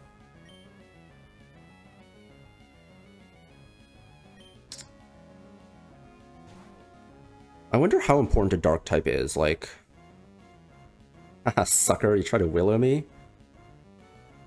This is why we pre-poisoned. Now Rock Slide kills. I don't really have a great dark type in this box anymore. Like, I have Drapion, but it's not like an offensive dark... It's not like an offensive guy that, like, clicks Sucker Punch, right? And that's what a lot of people mean when you have, like, when you mean, like, a good dark type. You want, like, a guy that clicks Sucker Punch. So without Dark Shifu, I wonder if, like, Absol's value, like, becomes very high. I feel like Absol value is pretty high.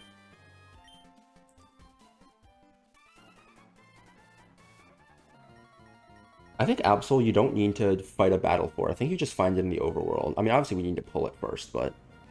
I feel like that could be a good guy for us. Hit him with that close combat.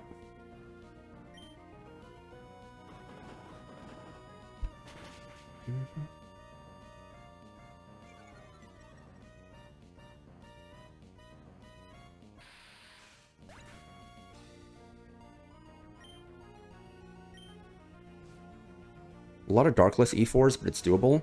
Yeah, like, it's not needed, but I think it's probably helpful. This should be either Willow or Sludge Bomb.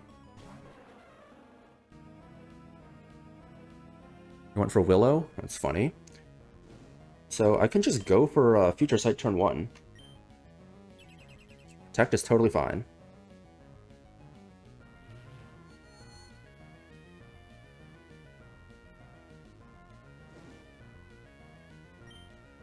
I still have my Dark Gem, so if I really need a plus attack, Dark Gem, Sucker Punch from Pult, I do have that. Okay, so click Slack off here. Okay, he went for Protect again. So he's never going to protect this turn, which is totally fine.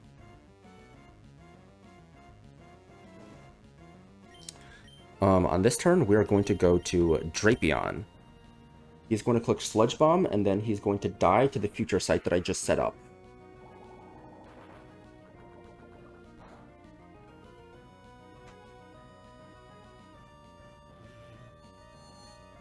I don't know why. Never mind, I'm not going to say anything.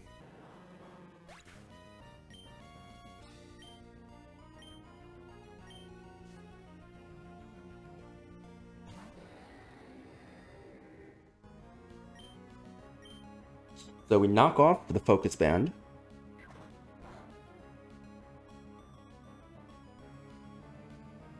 This should be EQ.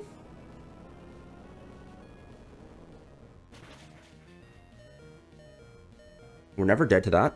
We can't get crit because we're Battle Armor. This can never be knockoff. We go to Shifu, never dies to anything. And then outspeeds and KOs with close combat. Dragon Rush misses anyways, okay. We just kill with the close combat here. And he no longer has a Focus Band, so we're chilling. That is, riskless back to back to back. We're chilling. Wait, Ryan, do you stream? Or not? Okay. Save. And I think I'm not going to check my space tag line. I trust the line that I cooked up. I wrote literally an elaborate flowchart for all of the 6 different... There's 6 different possibilities for how things can go depending on, I think it's turn 3, depending on whether or not the Garchomp protects. And if it doesn't protect who it targets, there's 6 possible outcomes. And I did all the math on all of the different possibilities of what can happen.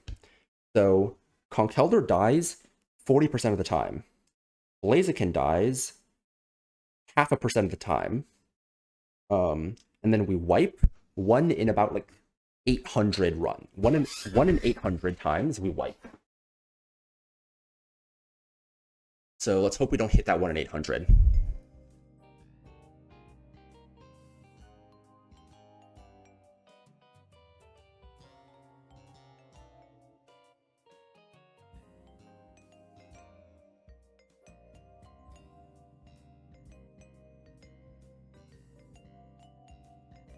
Okay. Keep the goats in the back for moral support. You know what's crazy? The fact that I have not used Sneasler a single time yet. That's so Mickey, dude. So we need these guys. Okay. So we want to level these guys all to max level.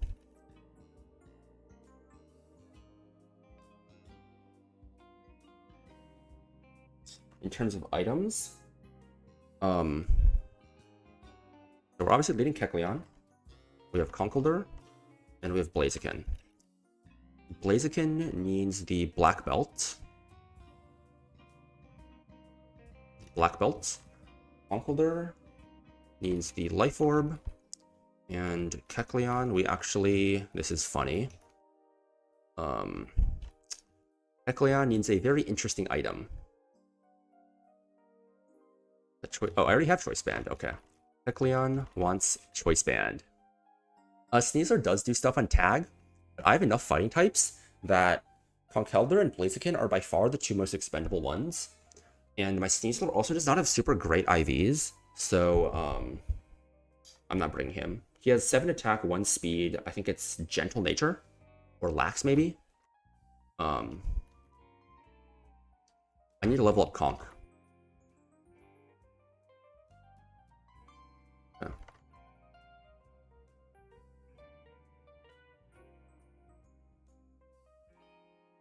Next, I'm gonna pre-damage. I'm gonna go buy a bunch of antidotes.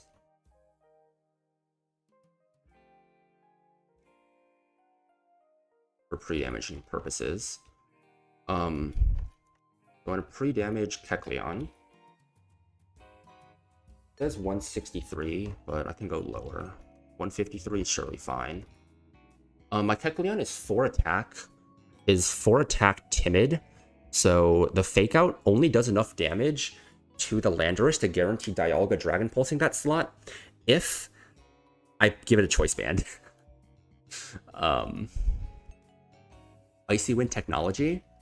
I'm pretty sure Sneasler is fucking slower than this Landorus. Yeah, Sneasler is slower than Lando. I would need a 16 speed IV to outspeed it, and I have a 1 speed IV. So unfortunately, Sneasler is not tech for space tag. And plus, like, if I were to run Sneasler, I'm sure there'd be some risk I'm losing it, and I'm much more willing to lose a Sheer Force Conkeldurr. So, okay. Kecleon is level 89, it is under 163 HP, and it has a Choice Band. Conkeldurr has a Life Orb. Blaziken has a Black Belt and is leveled up. We need to teach Conkeldurr a move. We're going to fly to Mauville City. And we are teaching Conkeldurr Fire Punch. And we are deleting Mach Punch here. I think it is the least important of the moves here. Because it's not Guts, Mach Punch does not hit a lot of the ranges it needs to hit. So I'm deleting Mach Punch. Most of the time, if people use Conk on this, Mach Punch is also the move they're deleting. Hammer Arm and Superpower are both... Well, Hammer Arm is needed for this fight, and Superpower is probably its best move. So, we're deleting Mach Punch for Fire Punch. Okay. You sent some BS on this fight? Fair enough, man. Okay. So I'm going to import all of these guys into the calc real quick. I am also going to import...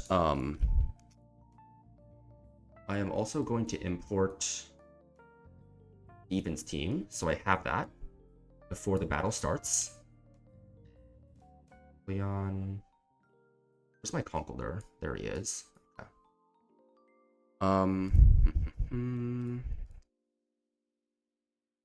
Let me just check to make sure that Kecleon dies at this HP. Pre-Megatar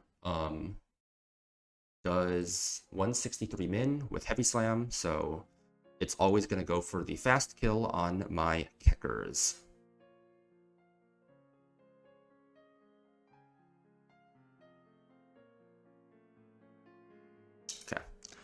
Now let's do Steven's team. Okay. So it has a Dialga with a Dragon Gem. What is the format for this shit? Let me just copy it for one of my mons. Copy. Oh. So it has a Dialga. I can spell Dialga. With telepathy, level 90. It has a quiet nature, I believe it is. Yeah, quiet nature. And it has 31s across the board. 31, 31, 31, 31, and 31. Its moves are Dragon Pulse, Flamethrower, Aura Sphere, Aura Sphere, and Spell, and Trick Room. Trick Room. Gonna copy it, paste him in. Next, he has a Metagross. Okay.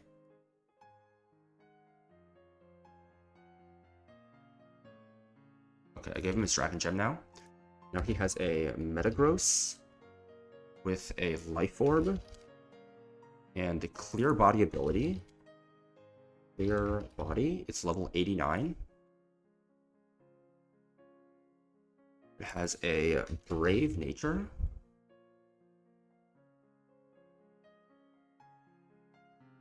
And it has Meteor Mash. Hammer Arm. Ice Punch. Maybe I should have done this in advance. I usually do my calking on my, I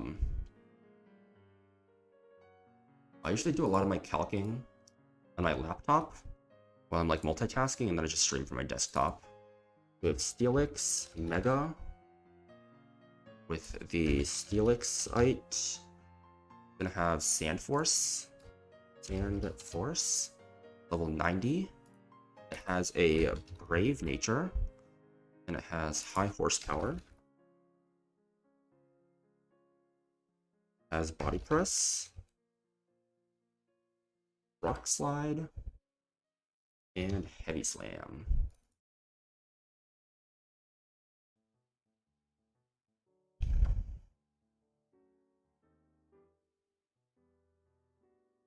Okay. Oh, they all have 0 speed IVs. That's what I messed up. Oopsies. It'll be fine. I'm too lazy to do it again. I'll just note that they have 0 speed IV on all these guys.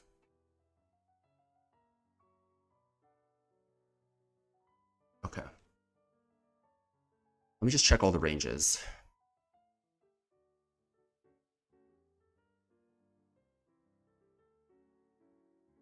What?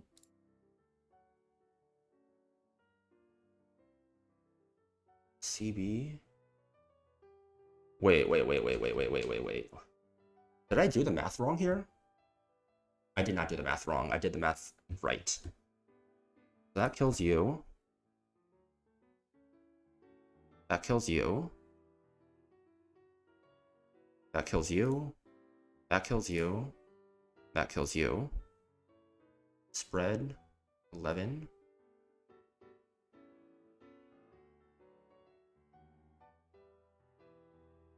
The range becomes much better. It's a 13 rolls kill. Blaziken kills you.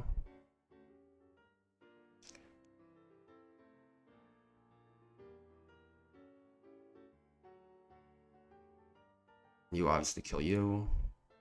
We have to go Black Belt. We can't go Iron Ball. Okay.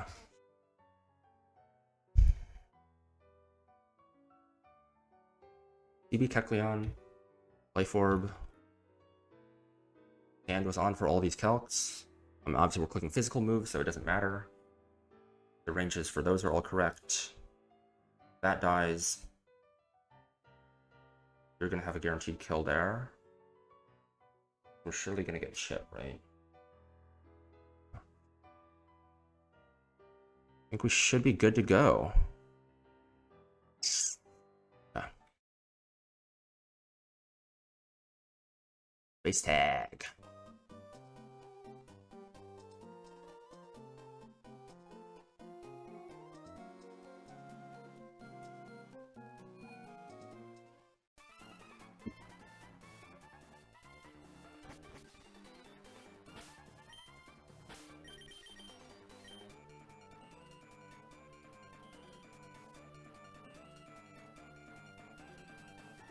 Let me plug this real quick in the deck cord.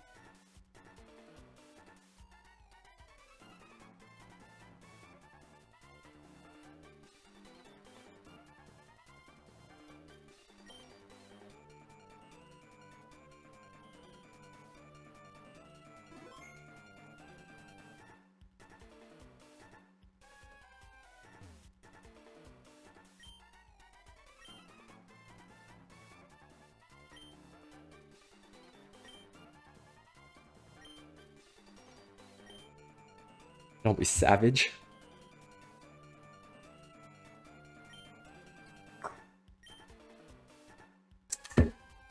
Ooh, okay. I'm ready to go. Kecleon, Conkeldurr, and Blaziken.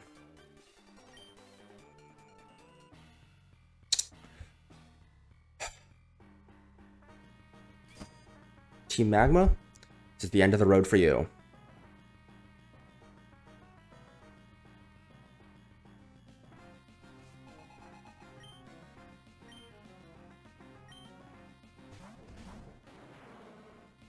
Okay, first two turns are always set in stone.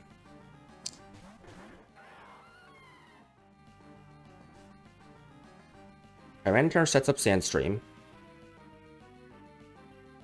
So this is mainly for VOD viewers. I started a VOD channel, and I'm sure Ryan knows how this works. But basically the way this fight works is a tag battle, you bring 3, your partner Steven brings 3. The enemies have some insane Pokemon. And the way you typically want to beat this fight is Dialga wants to set up Trick Room. And Trick Room is really good for your team. However, Tyranitar wants Dialga to prevent Trick Room, and Landorus wants to fast kill it. The way you do that is with a Mon that is slower than Tyranitar that can fake out Landorus and force Tyranitar to kill it. In our case, it's Kecleon. Kecleon has been annoying at times, being minimum attack, but enabled the Heist, Shed Shell, still a G. Despite the fact that it quite literally needs Choice Band to do enough damage for what comes next on Landorus.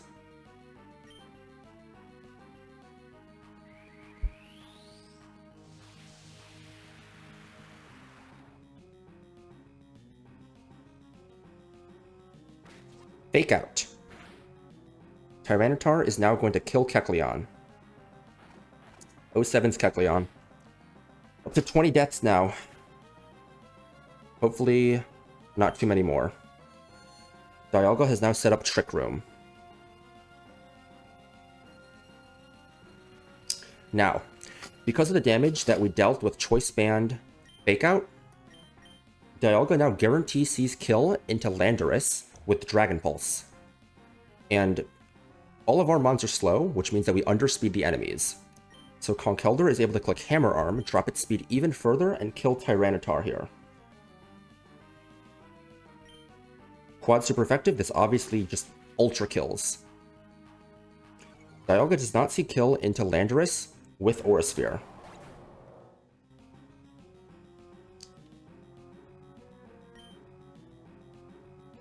Take Life Orb Chip.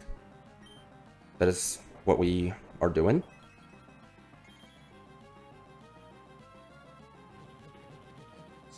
Now, at the end of this turn, we are going to bait out Garchomp.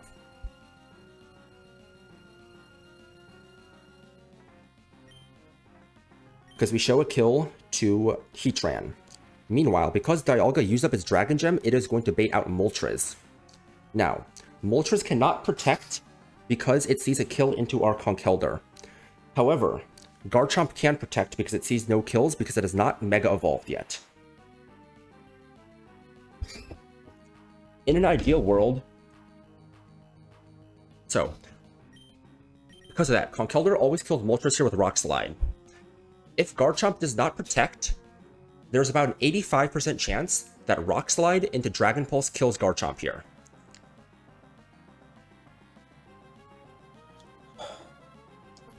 What we want to see, Garchomp does not protect and it dies. That would be good. Garchomp does not protect, but attacks Dialga. That is good.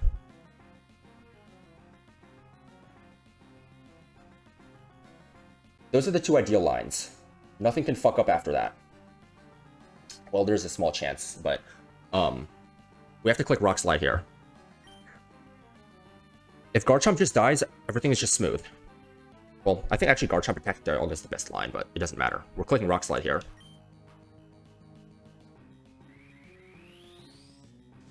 They get 2 Mega Evolutions? Seriously? That's not fair.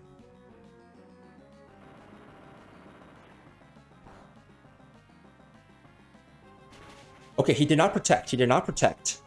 As long as he does not target Conkeldurr, there's a 7.5% chance of that happening, I think. Well, okay, so we have to lose an 85% chance range here. And then he has to win a 50-50. Okay, this is actually the best line. This is actually the best possible line. This is the best possible line. Okay, we're in the clear now. Fucking go. This is the best possible line. Okay, now, Conkeldurr dropped its speed because of Hammer Arm, and because of that, we are now slower than the Ferrothorn inside of Trick Room, which means we move first. Meaning we can kill this with Fire Punch. Meanwhile, Metagross will always kill the Garchomp because it's basically on 1 HP, everything kills it. Fire Punch, kill. Let's fucking go. This is turn 4, we have one more turn of Trick Room after this.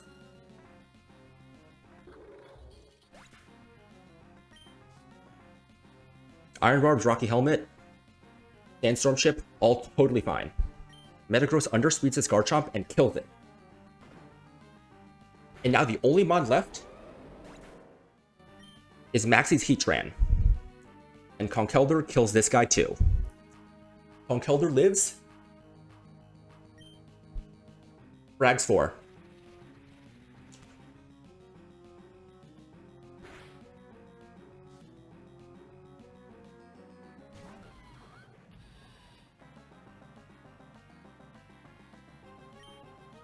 Superpower?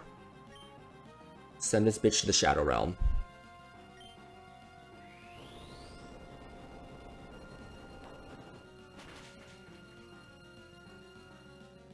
One Death Space Tag, 2 Death Space Center. Now we have Dive Sim. Let's go. I'm probably gonna call it here. I might stream Dive Sim later. I might stream Dive Sim later tonight. We can do Dive Sim without doing the 2 fights that you need to get to Sootopolis, right?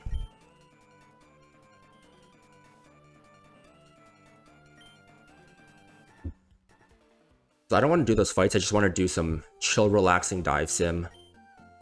Some just chatting. Some Pult Nature Change. Holy shit, dude. Lonely Pult is gonna go absolutely insane. Oh. Going from relaxed to lonely with still insane bulk is gonna be the dream. Do we know which house is Stevens? Where we go to get dive? Here? No.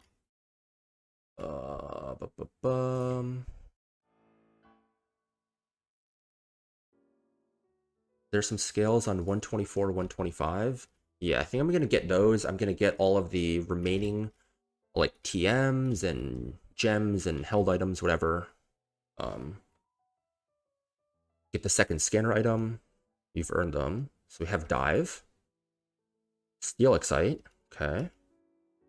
Dark patches. Deep water. Dive again. Okay.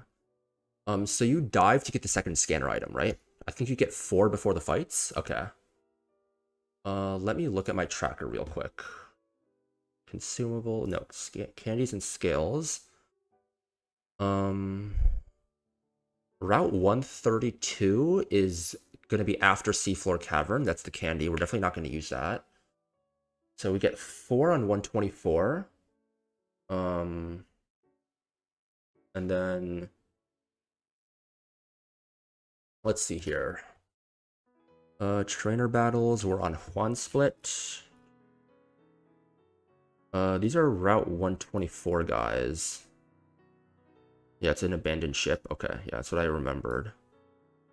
And then all you have before Sutopolis is the double battle on 124, and then you dive, you resurface on 126, and you have the shell smash double, and then you get Sutopolis, right? And then you have the other double battle, and then you go to Seafloor Cavern, I think. Or do you have 2 battles? I don't know, maybe I'll watch a VOD, figure out what battles you have to do before Seafloor Cavern. It seems like you have 4 battles until Seafloor Cavern. Okay.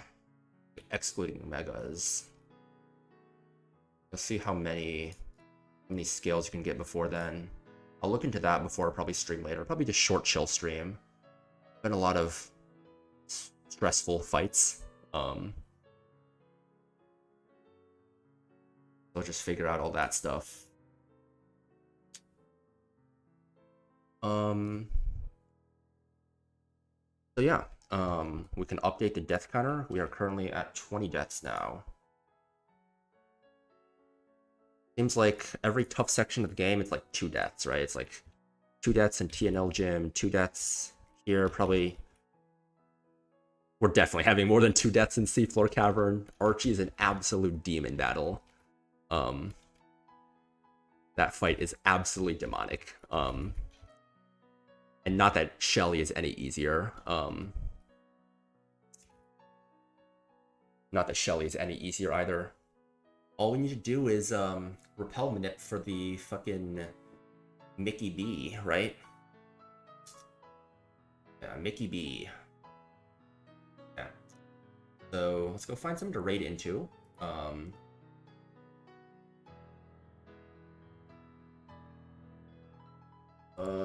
Raiding always doesn't like to cooperate after I've been streaming for a while. But yeah, big chillin' here. Looks like Cheesemo is running up some Lucid. Yeah. Oh man. Good fucking day. All of TNL yesterday, all of Space Center today. Really nice. Probably live for a short stream later. Might do a fight. Probably just doing some dive sim stuff. But yeah. Gotta go